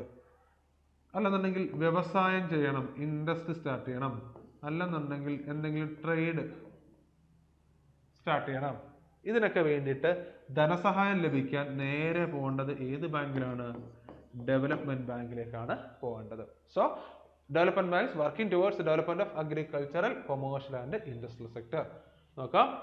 മോഡേണൈസേഷൻ ഓഫ് ഇൻഡസ്ട്രീസ് എന്ന് വെച്ച് കഴിഞ്ഞാൽ ഇപ്പൊ പുതിയതായിട്ടൊരു ബിസിനസ് തുടങ്ങാനും ഇവരെന്ത് ചെയ്യുന്നു? ലോൺ കൊടുക്കുന്നുണ്ട്. അതുപോലെ തന്നെ എക്സിസ്റ്റിംഗ് ആയിട്ടുള്ള ഒരു ബിസിനസ്, ഇപ്പൊ ഒരു ബിസിനസ് റൺ ചെയ്തുകൊണ്ടിരിക്കുകയാണ്, അത് കുറച്ചുകൂടെ മെച്ചപ്പെടുത്തി കുറച്ചുകൂടെ ഫെസിലിറ്റീസ് ഒക്കെ കൊണ്ടുവരണം, ഒന്ന് മോഡേണൈസേഷൻ എന്ന് ചെയ്യണം എന്നൊക്കെ ഒരു ചിന്ത വരുമ്പോൾ അതിനും ആര് ലോൺ കൊടുക്കുന്നുണ്ട്? ഡെവലപ്മെന്റ് ബാങ്ക് ലോൺ കൊടുക്കുന്നുണ്ട്.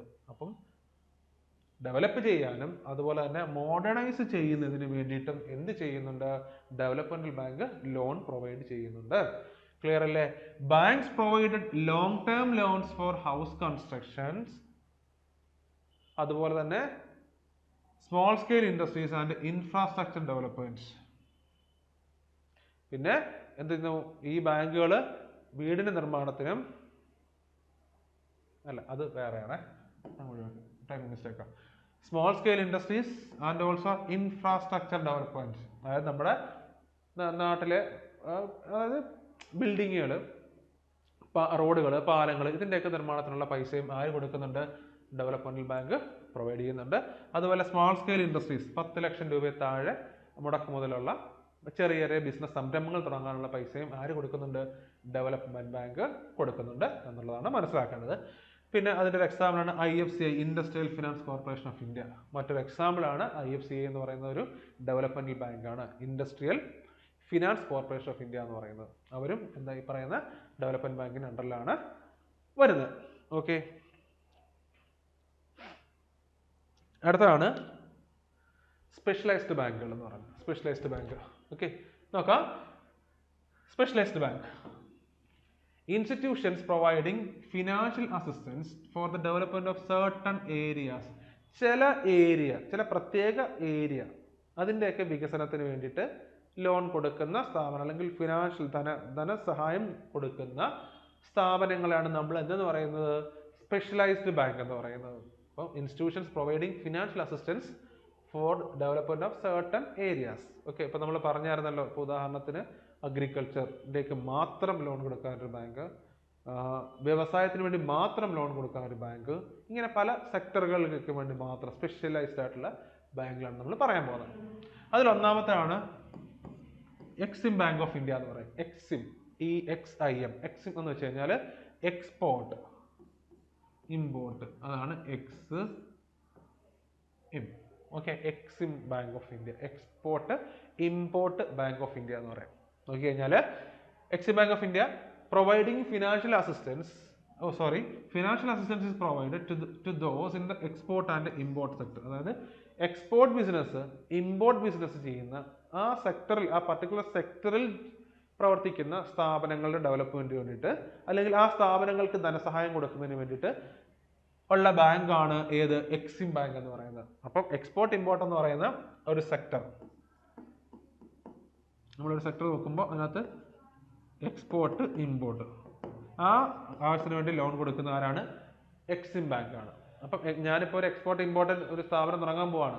അപ്പം എനിക്ക് ഫിനാൻഷ്യൽ അസിസ്റ്റൻസ് തരുന്ന ഏത് ബാങ്ക് ആയിരിക്കും? എക്സിം ബാങ്ക് ആയിരിക്കും. Okay, necessary instructions are given to new entrants in this field. Okay, അതുപോലെ തന്നെ ഇത് പൈസ കൊടുക്കുക മാത്രമല്ല, പുതുതായിട്ട് ഒരാൾ എക്സ്പോർട്ട് ഇമ്പോർട്ട് ബിസിനസ് ഇൻഡസ്ട്രിയിലേക്ക് കടന്നു വരുമ്പോൾ അവർക്ക് വേണ്ട ഇൻസ്ട്രക്ഷൻസ്, അവരെങ്ങനെ ബിസിനസ് ചെയ്യണം, ഏത് രീതിയിലൊക്കെ പോകണം, അവർക്ക് വേണ്ട സകലമായ ഇൻസ്ട്രക്ഷൻസും ആര് പ്രൊവൈഡ് ചെയ്യുന്നുണ്ട്? Exim bank of India provide ചെയ്യുന്നുണ്ട്. അപ്പോൾ ധനസഹായം മാത്രമല്ല, അതുപോലെ തന്നെ ഇൻസ്ട്രക്ഷൻസും പ്രൊവൈഡ് ചെയ്യുന്നുണ്ട് ആര്? Exim bank of India. പിന്നെ മറ്റൊരു സ്പെഷ്യലൈസ്ഡ് ബാങ്കാണ് സിഡ്ബി എന്ന് പറയും. സിഡ്ബി എന്താണെന്ന് ചോദിച്ചാൽ small industries development bank of India. SIDBI, small industries development bank, SIDBI bank of India, SIDBI. Okay, help is provided to start new small scale industries.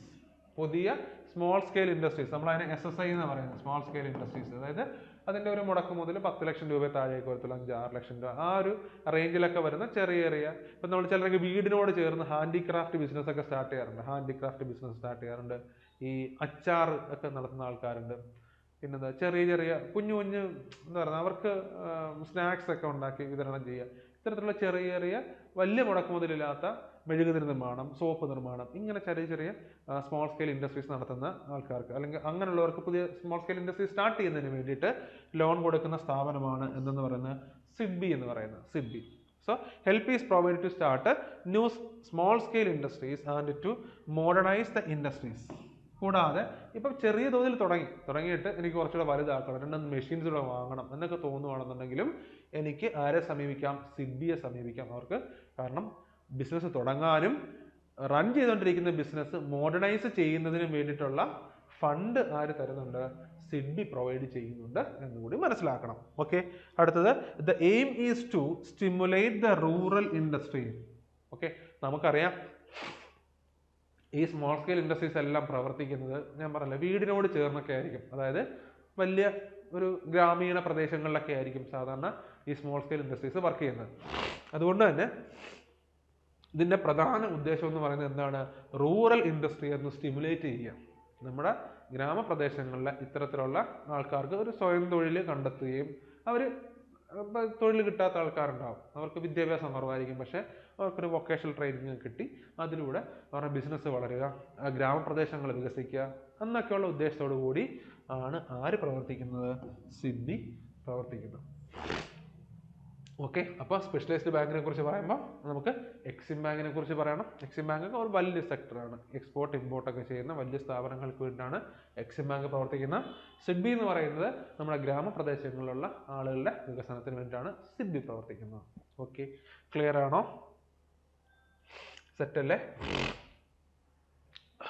അടുത്താണ് payment bank എന്ന് പറയാം. Payment bank, അപ്പോൾ payment bank എന്ന് വെച്ച് കഴിഞ്ഞാൽ നിങ്ങൾ ഇതെല്ലാം കണ്ടുണ്ട്, ഈ പേയ്മെന്റ് ബാങ്ക് എല്ലാം നിങ്ങൾ കണ്ടുള്ളതായിരിക്കും. Formed to help low income earners and small businessman and migrant workers. അതായത് നമ്മുടെ നാട്ടിലെ വളരെ ചെറിയ ഇൻകം കിട്ടുന്ന ആൾക്കാരെയും അതുപോലെ തന്നെ സ്മോൾ ബിസിനസ് ചെറിയ ചെറിയ കുഞ്ഞു കുഞ്ഞു കടകൾ നടത്തുന്ന ആൾക്കാർ, അതുപോലെ നമ്മുടെ നാട്ടിൽ വരുന്ന അതിഥി തൊഴിലാളികൾ അല്ലെ, ഈ ഇത്തരത്തിലുള്ള ലോ ഇൻകം ഗ്രൂപ്പിൽ വരുന്ന ആളുകളെ സഹായിക്കുന്നതിന് വേണ്ടിയിട്ട് ആരംഭിച്ച ബാങ്കാണ് എന്ന് പറയുന്നത് പേയ്മെന്റ് ബാങ്ക് എന്ന് പറയുന്നത്. So payment bank is formed to help low income earners, small businessmen and migrant workers, അതിഥി കുടിയേറ്റ തൊഴിലാളികളെയൊക്കെ സഹായിക്കുന്നതിന് വേണ്ടിയിട്ടാണ് ഈ പേയ്മെന്റ് ബാങ്ക് എന്ന് പറയുന്ന ബാങ്ക് വന്നിട്ടുള്ളത്. ഇനി നമുക്ക് അതിന്റെ ഫീച്ചേഴ്സ് എന്തൊക്കെയാണെന്ന് നോക്കാം. പേയ്മെന്റ് ബാങ്കിന്റെ പ്രത്യേകതയാണ് only up to 1 lakh rupees will be accepted as deposits from the individual. അപ്പൊ നമുക്കറിയാം നമ്മുടെ ഈ പേയ്മെന്റ് ഇപ്പൊ സ്ഥിരം ഇപ്പൊ കൂലിത്തൊഴിൽ ചെയ്യുന്ന ആൾക്കാരുണ്ടാവും അല്ലെ, ഒരു ദിവസം 1500 ജോലി ചെയ്യുന്ന ആൾക്കാരുണ്ട് അല്ലെ. ഇത്തരത്തിലുള്ള ലോ ഇൻകം ആൾക്കാരെ സംബന്ധിച്ച് അവരുടെ ഒരു ഡെപ്പോസിറ്റ് സ്കീം, അവർക്ക് കുറച്ച് പൈസ ഡെപ്പോസിറ്റ് ചെയ്യാനുള്ള ഒരു സ്കീം അല്ലെങ്കിൽ അതിന് വേണ്ടിയിട്ടാണ് പേയ്മെന്റ് ബാങ്കുകൾ എന്ന് പറയുന്നത്. അങ്ങനെ വന്നിട്ടുള്ള ബാങ്കാണ് പേയ്മെന്റ് ബാങ്ക്.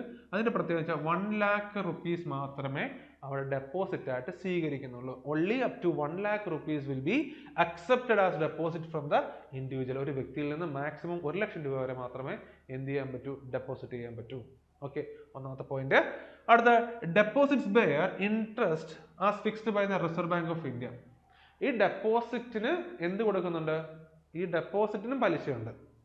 ഈ കാരണം പേയ്മെന്റ് ബാങ്കിലാവുമ്പോൾ ആരെയാണ് ലക്ഷ്യം? ഞാൻ ഒന്നുകൂടെ പറയാം, പേയ്മെന്റ് ബാങ്ക് ലക്ഷ്യം വെക്കുന്നത് ലോ ഇൻകം ഏണേഴ്സിനെയും അതുപോലെ തന്നെ കുഞ്ഞു കുഞ്ഞു ബിസിനസ് ചെയ്യുന്ന ആൾക്കാർ, അതുപോലെ തന്നെ അതിഥി തൊഴിലാളികൾ, ഇവർക്കൊക്കെ വേണ്ടിയിട്ടാണ് പേയ്മെന്റ് ബാങ്ക് നിലകൊള്ളുന്നത്.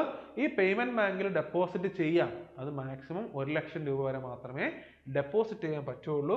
അതുപോലെ തന്നെ ഈ പേയ്മെന്റ് ബാങ്കിൽ ഡെപ്പോസിറ്റ് ചെയ്യുന്ന പൈസയ്ക്ക് ചെറിയൊരു പലിശയും കിട്ടുന്നുണ്ട്. അത് ആ പലിശ ഫിക്സ് ചെയ്യുന്നത് ആരാണ്? തീരുമാനിക്കുന്നത് ആരാണ്? അത് RBI ആണ്. Okay, these banks do not provide loans. Okay, അടുത്ത പോയിന്റ് ആണ്, ഈ പേയ്മെന്റ് ബാങ്കുകൾ എന്ത് പ്രൊവൈഡ് ചെയ്യുന്നില്ല? ലോണുകൾ പ്രൊവൈഡ് ചെയ്യുന്നില്ല, പക്ഷെ ഡെപ്പോസിറ്റ് സ്വീകരിക്കുന്നുണ്ട്. നമ്മൾ നേരത്തെ പഠിച്ചായിരുന്നു, ബാങ്ക് ഡെപ്പോസിറ്റ് സ്വീകരിച്ചിട്ട് ആ ഡെപ്പോസിറ്റിൽ നിന്നാണ് എന്ത് കൊടുക്കുന്നത്? ലോൺ കൊടുക്കുന്നത്. പക്ഷെ പേയ്മെന്റ് ബാങ്കിനകത്ത് ഡെപ്പോസിറ്റ് സ്വീകരിക്കും, but they are not providing loans to the customers. Okay, next point, a fixed fee is charged as commission for the bank transactions. അതുപോലെ തന്നെ there will be a charge, a fixed fee is charged as a commission for the bank transactions. ഇവിടുന്ന് ഈ deposit ചെയ്യുന്ന പൈസയ്ക്ക് transaction നടത്തുമ്പോൾ ഒരു നിശ്ചിത തുക എന്തായിട്ട് ഒരു ബാങ്ക് ചാർജ് ആയിട്ട് എടുക്കുന്നുണ്ട് എന്നുകൂടി മനസ്സിലാക്കാം. Debit card is provided but credit card is not provided. Payment ബാങ്കിലാകുമ്പോൾ ഡെബിറ്റ് കാർഡ് ഉണ്ട്, ക്യാഷ് അക്കൗണ്ടിലുള്ള ക്യാഷ് വിഡ്രോ ചെയ്യാൻ പറ്റും, but they are not providing credit card to the customers. ഇതിന്റെ എക്സാമ്പിൾസ് നോക്കാം. India post payment bank, India post payment bank limited, Fino payment bank limited, Paytm bank limited, Airtel payment bank limited. ഇതെല്ലാം എന്താണ്? Payment ബാങ്കിന്റെ examples ആണ്. ഏതൊക്കെയാണ്? India post payment bank, India post payment bank, അടുത്തത് Fino payment bank limited, Paytm payment bank, Airtel payment bank. ഇതെല്ലാം എന്താണ്? Payment ബാങ്കുകൾ. ഇതെല്ലാം നിങ്ങൾ കേട്ടുള്ളായിരിക്കും, എയർടെലിന്റെയും പേടിഎമ്മിന്റെ ഒക്കെ, പോസ്റ്റ് ഓഫീസിന്റെ. ഫിനോ ചിലപ്പം പുതിയതായിട്ടായിരിക്കും നിങ്ങൾ കേൾക്കുന്നത്, ബാക്കിയൊക്കെ നിങ്ങൾ കേട്ടുള്ളായിരിക്കും. India post payment bank, Fino payment bank, Airtel payment bank, Paytm payment bank, ഇതൊക്കെയാണ് പേയ്മെന്റ് ബാങ്കുകൾ എന്ന് പറയുന്നത്.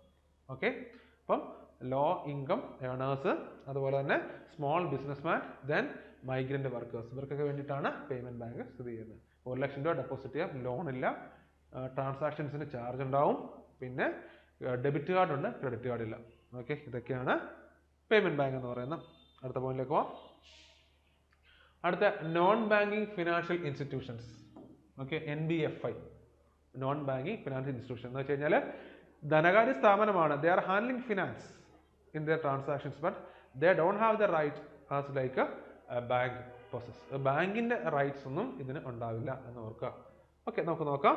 Non banking financial institutions, so organisations working in the field of finance does not perform the functions which are provided by a bank. ഒരു bank, they are dealing finance.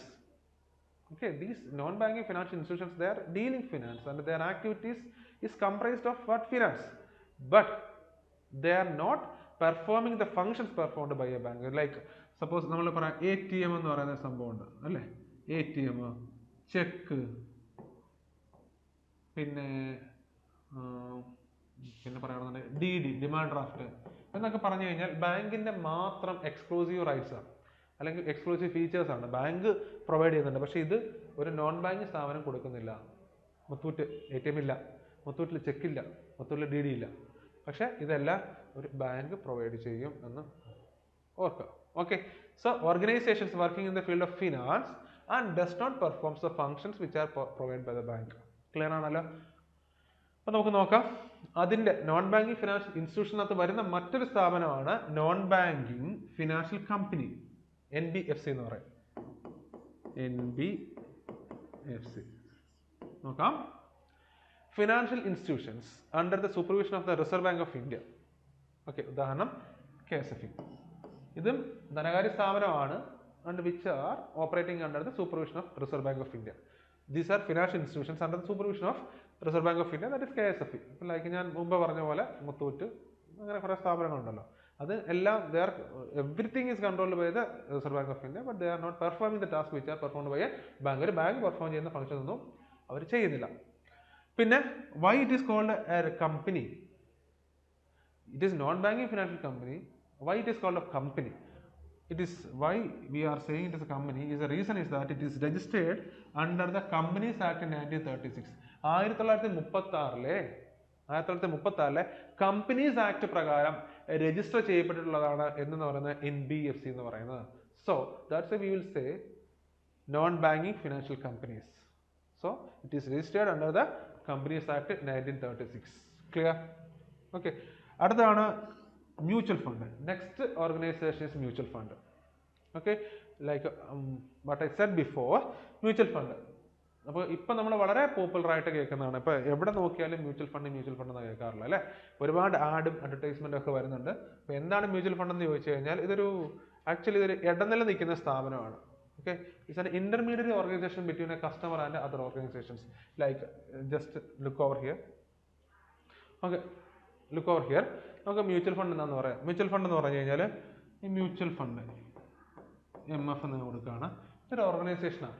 അപ്പോൾ ഈ mutual ഫണ്ടിലേക്ക് ആർക്ക് വേണമെങ്കിലും invest ചെയ്യാം. Deposit അല്ല, that is invest എന്ന് പറയുന്നത്. അപ്പോൾ ഇൻവെസ്റ്റ് ചെയ്യുന്ന ആളെ നമ്മൾ ഇൻവെസ്റ്റർ എന്ന് പറയുന്നത്. അപ്പോൾ ഇൻവെസ്റ്റ് ചെയ്ത് കഴിയുമ്പോൾ ഒരു 1000 rupees മന്ത്ലി 1000 rupees ചെയ്യുന്നവരുണ്ട്. ഒരു ലോങ് ടൈമിലേക്ക് ഒരു വർഷം ഒരു 50 ലക്ഷം രൂപ ഡെപ്പോസിറ്റ് ചെയ്യുന്നവരുണ്ട്, ഇൻവെസ്റ്റ് ചെയ്യുന്നവരുണ്ട്. അപ്പം ഇൻവെസ്റ്റ് ചെയ്ത് കഴിയുമ്പോൾ ഇവർ ചെയ്യുന്ന തുക എന്ന് പറയുന്നത് നേരെ എങ്ങോട്ടേക്ക് പോകുന്നു? പല കമ്പനീസിൻ്റെയും ഷെയറുകളായിട്ട് വാങ്ങുന്നു. ഈ ഇടുന്ന പൈസ പല കമ്പനീസിൻ്റെ ഷെയറായിട്ട് പർച്ചേസ് ചെയ്യുന്നത്. അങ്ങനെ അതിന് ഹെൽപ്പ് ചെയ്യുന്ന ഒരു സ്ഥാപനമാണെന്ന് പറഞ്ഞാൽ മ്യൂച്വൽ ഫണ്ട് ഓർഗനൈസേഷൻ എന്ന് വെച്ച് കഴിഞ്ഞാൽ. അങ്ങനെ അതായത് ഇൻവെസ്റ്റേഴ്സിനെയും മറ്റ് കമ്പനീസിനെയും തമ്മിൽ കണക്ട് ചെയ്യാനാണ് ആര് ചെയ്യുന്നത്? മ്യൂച്വൽ ഫണ്ട് ചെയ്യുന്നത്. അപ്പോൾ ചെയ്യുന്നത് വഴി ഇൻവെസ്റ്റ് ചെയ്യുന്നു. അപ്പം ഇതിൽ നിന്ന് കിട്ടുന്ന പ്രോഫിറ്റ് എന്ന് പറയുന്നത് ഈ മ്യൂച്വൽ ഫണ്ട് ആർക്ക് കൊടുക്കുന്നു? ഇൻവെസ്റ്ററിന് ഡയറക്റ്റ് കൊടുക്കുന്നു. ഇതാണ് ആക്ച്വലി സംഭവിക്കുന്നത്. Money is raised from the investors and invested in the stock market and bond. The profit from this is distributed to the investors. അതായത് മണി ഇൻവെസ്റ്ററിനെ നിന്നും ഈ ഒരു മ്യൂച്വൽ ഫണ്ടുകാർ റേസ് ചെയ്തിട്ട് കമ്പനിയുടെ ഷെയറുകളായിട്ട് വാങ്ങുന്നു. ഒരുപാട് യൂണിറ്റുകളായിട്ടായിരിക്കും വാങ്ങുന്നത്. ചിലപ്പോൾ ഒരു 10-16 കമ്പനീസിലേക്കൊക്കെ 10-16 യൂണിറ്റുകളായിട്ടൊക്കെ പർച്ചേസ് ചെയ്യും. ഇത് ഈ കമ്പനീസിൻ്റെ പ്രോഫിറ്റ് വരുന്ന സമയത്ത് ആ കിട്ടുന്ന പ്രോഫിറ്റ് ഇൻവെസ്റ്ററിന് ഈ മ്യൂച്വൽ ഫണ്ടുകാർ തിരിച്ചു കൊടുക്കുന്നു. ഒരു പ്രത്യേക ചാർജ് ഇവരെടുക്കും. കാരണം അവർ ഇൻവെസ്റ്ററിന് വേണ്ടി വർക്ക് ചെയ്യുന്നത് കൊണ്ട് ഒരു ചാർജ് അവർക്ക് വേണ്ടി വരും. ഇതാണ് മ്യൂച്വൽ ഫണ്ട് എന്ന് പറയുന്നത്. സോ ഹിയർ ഇവിടെ എന്ത് ചെയ്യുന്നു, അവർ ഹാൻഡിൽ ചെയ്യുന്നത്, they are handling the finance of the investors or customers, but they are not performing the functions performed by a bank. That is why we will say it is a non-banking financial institution. So money is raised from the investors and invested in the stock market. So this is what is happening in mutual fund. Okay. Next നോക്കാം. Again, mutual fund institution കുറിച്ച് നോക്കുകയാണെന്നുണ്ടെങ്കിൽ the oldest mutual fund institution in India, that is UTI, Unity Trust of India എന്ന് പറയുന്നതാണ് ഇന്ത്യയിലെ ഏറ്റവും പഴക്കം ചെന്ന mutual fund organisation, UTI, unity trust of India. പിന്നെ എന്ന് പറയുന്നൊരു സ്ഥാപനമാണ് സെബി. നിങ്ങൾ കേട്ടിട്ടുണ്ടാവും, securities exchange board of India. Securities exchange board of India. Okay, എന്താണ് സെബി ചെയ്യുന്നത് വെച്ച് കഴിഞ്ഞാൽ regulates the related activities of stock market. Okay, stock മാർക്കറ്റിന്റെ ആക്ടിവിറ്റീസിനെ റെഗുലേറ്റ് ചെയ്യുകയും കൺട്രോൾ ചെയ്യുകയും ചെയ്യുന്നത് ആരുടെ റെസ്പോൺസിബിലിറ്റിയാണ്? That is SEBI. Securities and exchange board of ഇന്ത്യയുടെ റെസ്പോൺസിബിലിറ്റിയാണ് ഈ സ്റ്റോക്ക് മാർക്കറ്റിന്റെ റെഗുലേഷനും കൺട്രോളും എന്ന് പറയുന്നത്. അതാണ് സെബി. സെബി എസ്റ്റാബ്ലിഷ് ചെയ്യുന്ന 1988-ലാണ്. അതിന്റെ ഹെഡ് ക്വാർട്ടേഴ്സ് ബോംബെയിലാണ്. പിന്നെ RBI ഇൻസ്ട്രക്ഷൻസ് അനുസരിച്ചാണ് സെബി വർക്ക് ചെയ്യുന്നത്. സോ സെബി ആണ് എന്ന് പറയുന്നത് നമ്മുടെ രാജ്യത്ത് നടക്കുന്ന സ്റ്റോക്ക് മാർക്കറ്റിന്റെ എല്ലാം control and regulation. Okay, 1988 form ചെയ്യുന്നു സെബി. മുംബൈ ആണ് ആസ്ഥാനം. അതുപോലെ തന്നെ ഇത് റിസർവ് ബാങ്കിന്റെ ചട്ടങ്ങൾ അനുസരിച്ചാണ്, റിസർവ് ബാങ്കിന്റെ ഇൻസ്ട്രക്ഷൻസ് അനുസരിച്ചാണ് സെബി വർക്ക് ചെയ്യുന്നത്. ഓക്കെ, അടുത്താണ് insurance companies. Insurance companies are organizations that provide financial protection to the life and property of individuals. ഒരു വ്യക്തിയുടെ ജീവനും അയാളുടെ സ്വത്തിനും ഫിനാൻഷ്യൽ പ്രൊട്ടക്ഷൻ കൊടുക്കണം. ഫിനാൻഷ്യൽ അസിസ്റ്റൻസ് അല്ല, financial protection. If anything happens to your life, we will support you. If anything happens to your property, we will give money for purchasing it again. Okay, ഉദാഹരണത്തിന് നമ്മൾ പറഞ്ഞു LI ഉണ്ട്, life insurance ഉണ്ട്, health insurance ഉണ്ട്, general insurance ഉണ്ട്. ഇതെല്ലാം എന്താണ് ഈ പറയുന്ന പല തരത്തിലുള്ള ഇൻഷുറൻസ് ആണ്. ലൈഫ് ഇൻഷുറൻസ് എന്ന് വെച്ച് കഴിഞ്ഞാൽ ഒരാൾ ലൈഫ് ഇൻഷുറൻസ് എടുത്തു കഴിഞ്ഞാൽ അയാളുടെ മരണശേഷം അയാളുടെ നോമിനിക്ക് കമ്പനി പൈസ കൊടുക്കുന്നു. ഹെൽത്ത് ഇൻഷുറൻസ് എടുത്തു കഴിഞ്ഞാൽ ഒരാൾ ഹെൽത്ത് ഇൻഷുറൻസ് എടുത്തു കഴിഞ്ഞാൽ അയാൾക്ക് ആരോഗ്യ സംബന്ധമായ എന്ത് പ്രശ്നം ഉണ്ടായാലും അതിനുള്ള ക്യാഷ് ആര് കൊടുക്കുന്നു? ഈ കമ്പനി കൊടുക്കുന്നു. അടുത്ത ജനറൽ ഇൻഷുറൻസും അയാളുടെ വാഹനത്തിനോ വീടിനോ അയാളുടെ എന്ത് പ്രോപ്പർട്ടിക്ക് വേണമെങ്കിലും എന്ത് ചെയ്യും? ജനറൽ ഇൻഷുറൻസ് എടുക്കാൻ പറ്റും. അതിന് എന്തെങ്കിലും സംഭവിച്ചു കഴിഞ്ഞാൽ company will give the money for that. Okay, അതാണ് ഇൻഷുറൻസ് കമ്പനീസ് എന്ന് പറയുന്നത്. So insurance companies is a non banking financial institution ആണ്. Okay, non banking financial institution ആണ്. ഓക്കെ, നമുക്ക് അടുത്ത പോയിന്റ് നോക്കാം. ഇനി നമുക്ക് ഇൻഷുറൻസ് കമ്പനിയെ കുറിച്ചൊക്കെ നോക്കാം. ഇന്ത്യസ് ഫസ്റ്റ് ഇൻഷുറൻസ് കമ്പനി, ഇന്ത്യയുടെ ആദ്യത്തെ ഇൻഷുറൻസ് കമ്പനിയാണ് oriental insurance company. 1818. The first insurance company in India, that was oriental insurance company. 1880 സ്ഥാപിതമാണ്. എവിടെയാണെന്ന് ചോദിച്ചു കഴിഞ്ഞാൽ അത് കൽക്കട്ടയിലായിരുന്നു. അടുത്ത LIC, നിങ്ങൾ എല്ലാവരും കേട്ടുള്ളതാണ് LIC. എന്താണ് LIC എന്ന് വെച്ച് കഴിഞ്ഞാൽ life insurance corporation of India. That is LIC. LIC എന്ന് വെച്ചാൽ ബിഗ്ഗസ്റ്റ് ആണ്. ഇന്നത്തെ ഇൻഷുറൻസ് കമ്പനീസിലെ ഏറ്റവും മാർക്കറ്റ് ലീഡർ എന്ന് പറയുന്നത് ആരാണ്? LIC ആണ്. കാരണം this is under government of India. Government of ഇന്ത്യയുടെ അണ്ടറിലാണ് LIC വരുന്നത്. അതുകൊണ്ട് തന്നെ സുരക്ഷിതമാണ്, പൈസ ഇൻവെസ്റ്റ് ചെയ്യാം, ഒരു പ്രശ്നം ഉണ്ടാവില്ല. Okay, so LIC formed on September 1, 1956. 1956 September 1 എന്ത് സ്ഥാപിതമാകുന്നത്? LIC സ്ഥാപിതമാകുന്നത്. ഹെഡ് ക്വാർട്ടേഴ്സ് എന്ന് പറയുന്നത് ബോംബെ ആണ്. ഓക്കെ, ഇതിന്റെ ആപ്തവാക്യം അല്ലെങ്കിൽ മോട്ടോ എന്ന് പറയുന്നത് യോഗക്ഷേമ മഹാത്മ്യം. അത് വലിയ ഇമ്പോർട്ടൻ്റ് അല്ല, എന്നാലും ഒന്ന് ഓർത്ത് വെച്ചുകൊള്ളുക. ആപ്തവാക്യം എന്ന് പറയുന്നത് യോഗക്ഷേമ മഹാത്മ്യം എന്നാണ് ഇതിന്റെ ആപ്തവാക്യം. LIC ഫോം ചെയ്യുന്നത് 1956 സെപ്റ്റംബർ 1. Head quarters ബോംബെയിലാണ്. ഇന്നത്തെ ഏറ്റവും വലിയ ഇൻഷുറൻസ് കമ്പനി. അതുപോലെ തന്നെ ഒരുപാട് ഇൻഷുറൻസ് കമ്പനീസ് ഇന്ന് നമ്മുടെ മാർക്കറ്റിലുണ്ട്. നോക്കുകയാണെന്നുണ്ടെങ്കിൽ ഓരോ ബാങ്കുകൾക്കുണ്ട്. ഇപ്പോൾ SBI എടുക്കുകയാണെന്നുണ്ടെങ്കിൽ അതിനുണ്ട് SBI ലൈഫ് എന്ന് പറഞ്ഞൊരു സ്ഥാപനമുണ്ട്. Punjab PNB, Punjab national, Punjab Met Life എന്ന് പറഞ്ഞ പഞ്ചാബ് ലൈഫ് എന്ന് പറഞ്ഞിട്ട് ഒരു സ്ഥാപനമുണ്ട്. ICICIക്ക് ഉണ്ട്, HDFCക്ക് ഉണ്ട്, ഓക്കെ, എല്ലാ ബാങ്കുകൾക്കും അവരോട് അസോസിയേറ്റ് ചെയ്ത് എന്തുണ്ടാവും, ഒരു ലൈഫ് ഇൻഷുറൻസ് കമ്പനി ഉണ്ടാവും. നോർമലി ലൈഫ് ഇൻഷുറൻസ് കമ്പനി എന്ന് പറയുന്നത് വളരെ പ്രോഫിറ്റബിൾ ആയിട്ടുള്ള ഒരു ബിസിനസ് കൂടിയാണ്. ബിക്കോസ് അതിൻ്റെ ക്ലെയിംസ് വരുന്നതും ഈ വരുന്ന എമൗണ്ടും ഒരുപാട് വലിയൊരു ഷെയർ മാർക്കറ്റിലേക്ക് പോവുകയും കമ്പനിക്ക് വലിയൊരു വരുമാനം ഉണ്ടാകുന്ന ഒരു രീതിയാണ് ഈ പറയുന്ന ഇൻഷുറൻസ് കമ്പനീസ് എന്ന് പറയുന്നത്. ഓക്കെ, അടുത്താണ് മൈക്രോ ഫിനാൻസ്. ഇത് ഒരു നോൺ ബാങ്കിങ് ആണ്. ഇതും NBFI ആണ്, നോൺ ബാങ്കിങ് ഫിനാൻഷ്യൽ ഇൻസ്റ്റിറ്റ്യൂഷൻസ് ആണ് micro finance. It works to fulfil the financial needs of the very common people of the society and inculcate the habit of saving in them.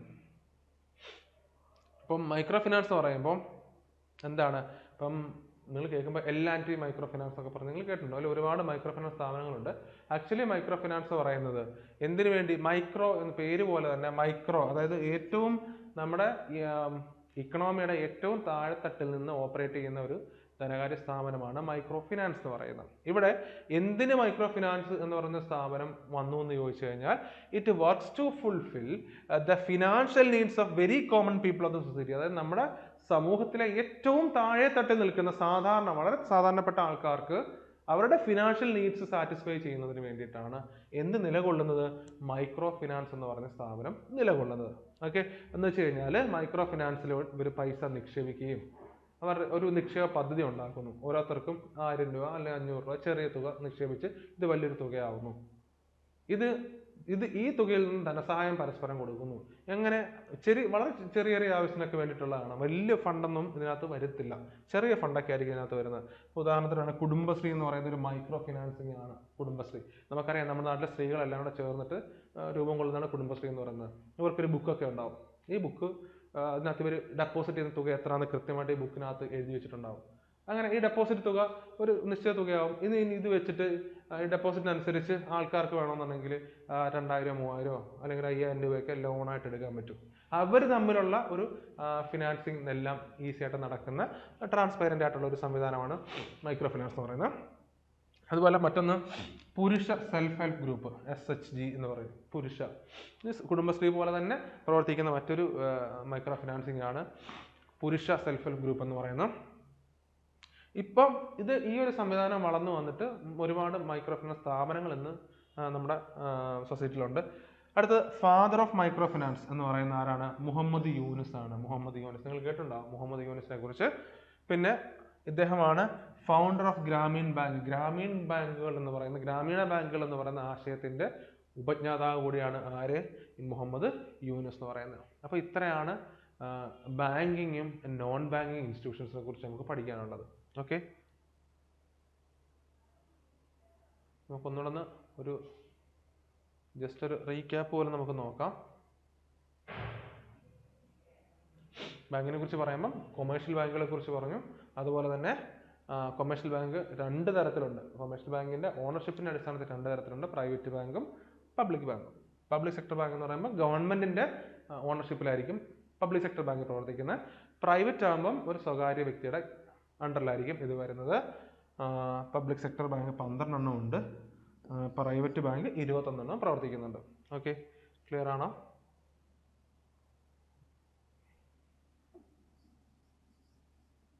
Okay, അടുത്ത് നമുക്ക് നോക്കുകയാണെന്നുണ്ടെങ്കിൽ ഓരോ commercial ബാങ്കുകളുടെ പലതരം ഡെപ്പോസിറ്റുകളെ കുറിച്ചാണ് പറയുന്നത്. Savings deposit, current, fixed, recurring, ഇതെല്ലാം നമ്മൾ പറഞ്ഞു. സേവിങ്സിന്റെ പലിശയെ കുറിച്ച് പറഞ്ഞു, 3% ഒക്കെ വരത്തുള്ളൂ. കറണ്ടിനാകുമ്പോൾ പലിശയില്ല, അൺലിമിറ്റഡ് ട്രാൻസാക്ഷൻ ആണ്. സേവിങ്സിൽ വരുമ്പോൾ uncontrolled transactions are not possible. സേവിങ്സിൽ ട്രാൻസാക്ഷന് പരിമിതികളുണ്ട്, ഒരു ലിമിറ്റ് ഉണ്ട്. ഓക്കെ, അത് ഓർത്ത് വെച്ചോളുക. പിന്നെ ഫിക്സഡ് ഡെപ്പോസിറ്റിനെ കുറിച്ച് പറയുന്നത്, ഫിക്സഡ് ഡെപ്പോസിറ്റ് എന്ന് പറഞ്ഞാൽ ഒരു ലോങ് ഗ്യാപ്പിലേക്ക്, ഒരു വലിയൊരു ടേമിലേക്ക് വേണ്ടിയിട്ട് പൈസ ഡെപ്പോസിറ്റ് ചെയ്യുന്നതാണ് ഫിക്സഡ് ഡെപ്പോസിറ്റ് എന്ന് പറയുന്നത്. അതിന് അത്യാവശ്യം നല്ല വലിയൊരു പലിശയായിരിക്കും കൊടുക്കുന്നത്. പിന്നെ റെക്കറിംഗ് ഡെപ്പോസിറ്റ് ഒരു നിശ്ചിത തുക ആവർത്തിച്ച് ഒരു നിശ്ചിത കാലത്തേക്ക് കൊടുക്കുന്നതാണ് റെക്കറിംഗ് ഡെപ്പോസിറ്റ് എന്ന് പറയുന്നത്. പിന്നെ ലോണുകൾ പ്രൊവൈഡ് ചെയ്യുന്നതിനെ കുറിച്ച് പറഞ്ഞു, ഓവർ ഡ്രാഫ്റ്റ് ഫെസിലിറ്റിയെ കുറിച്ച് പറഞ്ഞു. പിന്നെ നമ്മൾ സ്പ്രെഡ് എന്ന് പറയുന്നത് എന്താണ്, difference between interest paid and interest received. Bank കൊടുക്കുന്ന പലിശയും വാങ്ങുന്ന പലിശയും തമ്മിലുള്ള വ്യത്യാസത്തെയാണ് നമ്മൾ എന്ന് പറയുന്നത് സ്പ്രെഡ് എന്ന് പറയുന്നത്. പിന്നെ പഠിച്ചൊരു ടേമാണ് നിയർ മണി എന്ന് പറഞ്ഞ ടേമിനെ കുറിച്ച് നമ്മൾ പഠിച്ചു.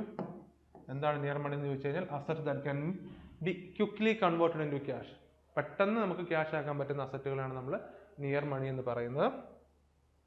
പിന്നെ കോപ്പറേറ്റീവ് ബാങ്കുകളെ കുറിച്ച് പഠിച്ചു. അന്യോന്യ സഹകരണ ബാങ്ക് ഓർത്ത് വെച്ചോളുക, വഡോദരയിലാണ് ആദ്യത്തെ സഹകരണ ബാങ്ക്. പിന്നെ കേരള ബാങ്ക് നമ്മൾ മനസ്സിലാക്കി. അതിൻ്റെ കേരള ബാങ്കിൻ്റെ കമ്മിറ്റി ഏതാണ്? ശ്രീറാം കമ്മിറ്റിയാണ് കേരള ബാങ്ക് ഫോം ചെയ്യാൻ പിന്നിൽ പ്രവർത്തിച്ച കമ്മിറ്റി. ഇനി അത് കേരള ബാങ്ക് എന്ന് പറയുന്നൊരു മെർജറാണ്. സ്റ്റേറ്റ് കോപ്പറേറ്റീവ് ബാങ്കും 13 ഡിസ്ട്രിക്ട് കോപ്പറേറ്റീവ് ബാങ്കിൻ്റെ കൂടെ മെർജിങ് ആണ്. പിന്നെ ഡെവലപ്മെൻറ്റ് ബാങ്കിനെ കുറിച്ച് പഠിച്ചു. IFCയെ കുറിച്ച് ഓർക്കുക. പിന്നെ സ്പെഷ്യലൈസ്ഡ് ബാങ്കുകളെ കുറിച്ച് നമ്മൾ പറഞ്ഞു. ഏതൊക്കെയാണ്? Exim bank of India, SIDBI small industry development bank of India, അതെല്ലാം നമ്മൾ പഠിച്ചു. പിന്നെ നബാർഡിനെ കുറിച്ച് നമ്മൾ പറയാൻ വിട്ടു ഒരു കേസാണ്. ഓക്കെ, ഇത് അഗ്രികൾച്ചർ ഡെവലപ്മെന്റിന് വേണ്ടി പ്രവർത്തിക്കുന്ന ബാങ്കാണ് നബാർഡ് എന്ന് പറയുന്നത്. പിന്നെ നമ്മൾ പേയ്മെന്റ് ബാങ്കിനെ കുറിച്ച് പറഞ്ഞു. പേയ്മെന്റ് ബാങ്കിന്റെ ഫീച്ചേഴ്സ് നമ്മൾ പറഞ്ഞു. 1 lakh rupees ഡെപ്പോസിറ്റ് പറ്റുള്ളൂ. അതെല്ലാം നമ്മൾ പറഞ്ഞു കഴിഞ്ഞ കാര്യങ്ങളാണ്. അന്ന് നിങ്ങൾ വായിച്ചു നോക്കിയാൽ നിങ്ങൾക്ക് ഈസിയായിട്ട് മനസ്സിലാകും. സമയം നമ്മൾ വേസ്റ്റ് ആക്കണ്ടെന്ന് വിചാരിച്ചാൽ പറയാത്തത്. പിന്നെ നോൺ ബാങ്കിങ് ഫിനാൻഷ്യൽ ഇൻസ്റ്റിറ്റ്യൂഷൻസിനെ പറഞ്ഞു. ഫിനാൻഷ്യൽ NBFC കമ്പനിയെ കുറിച്ച് പറഞ്ഞു. മ്യൂച്വൽ ഫണ്ട്, പിന്നെ LIC ഇൻഷുറൻസ് കമ്പനികളെ കുറിച്ച് പറഞ്ഞു. Micro finance. ഇത്രയാണ് നമ്മൾ ഇന്നത്തെ ക്ലാസ്സിൽ പറഞ്ഞത്.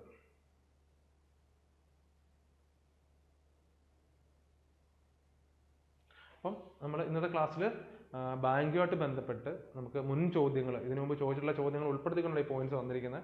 പിന്നെ നമ്മൾ അഡീഷണൽ ജനറലി നമ്മൾ അറിഞ്ഞിരിക്കേണ്ട പല കാര്യങ്ങളും ഉൾപ്പെടുത്തിക്കൊണ്ട് അത്യാവശ്യം ഡീറ്റെയിലിംഗ് ആയിട്ടുള്ള ഒരു ക്ലാസ് ആണ് നമ്മൾ ഇന്ന് കൊണ്ടുപോയത്. അപ്പം നിങ്ങൾക്കിത് എന്താ പറയുക, നിങ്ങൾക്ക് എന്തായാലും തീർച്ചയായിട്ടും നിങ്ങൾക്കിത് പ്രയോജനപ്പെടും. അപ്പോൾ എല്ലാവരും നന്നായിട്ട് വായിക്കുക. നോട്ട്സൊക്കെ ഉണ്ടാവും. നോട്ട്സൊക്കെ പ്രിപ്പയർ ചെയ്ത് നന്നായിട്ട് പഠിക്കുക. കൂടുതൽ ഡെപ്തിലേക്ക് പോവുക. റിസർച്ച് ചെയ്ത് പഠിക്കാൻ ശ്രമിക്കുക. അപ്പോൾ നിങ്ങൾക്ക് കൂടുതൽ നല്ലൊരു ഹൈ റാങ്കിലേക്ക് നിങ്ങൾക്ക് എത്താൻ പറ്റും. പിന്നെ അതുകൂടാതെ നമ്മൾ ഇത് ക്വസ്റ്റ്യൻ വർക്ക്ഷോപ്പുകൾ വരുന്നുണ്ട്. അപ്പോൾ അതിൻ്റെ സ്പെഷ്യൽ വീഡിയോസൊക്കെ വരുന്നുണ്ട്. അതെല്ലാം നമ്മളിതിൻ്റെ പുറകെ ചെയ്യുന്നതായിരിക്കും. അപ്പോൾ എല്ലാവരും നന്നായിട്ട് പഠിക്കുക. എല്ലാവർക്കും നല്ലൊരു ഭാവി ഉണ്ടാവട്ടെ. All the very best. Thank you.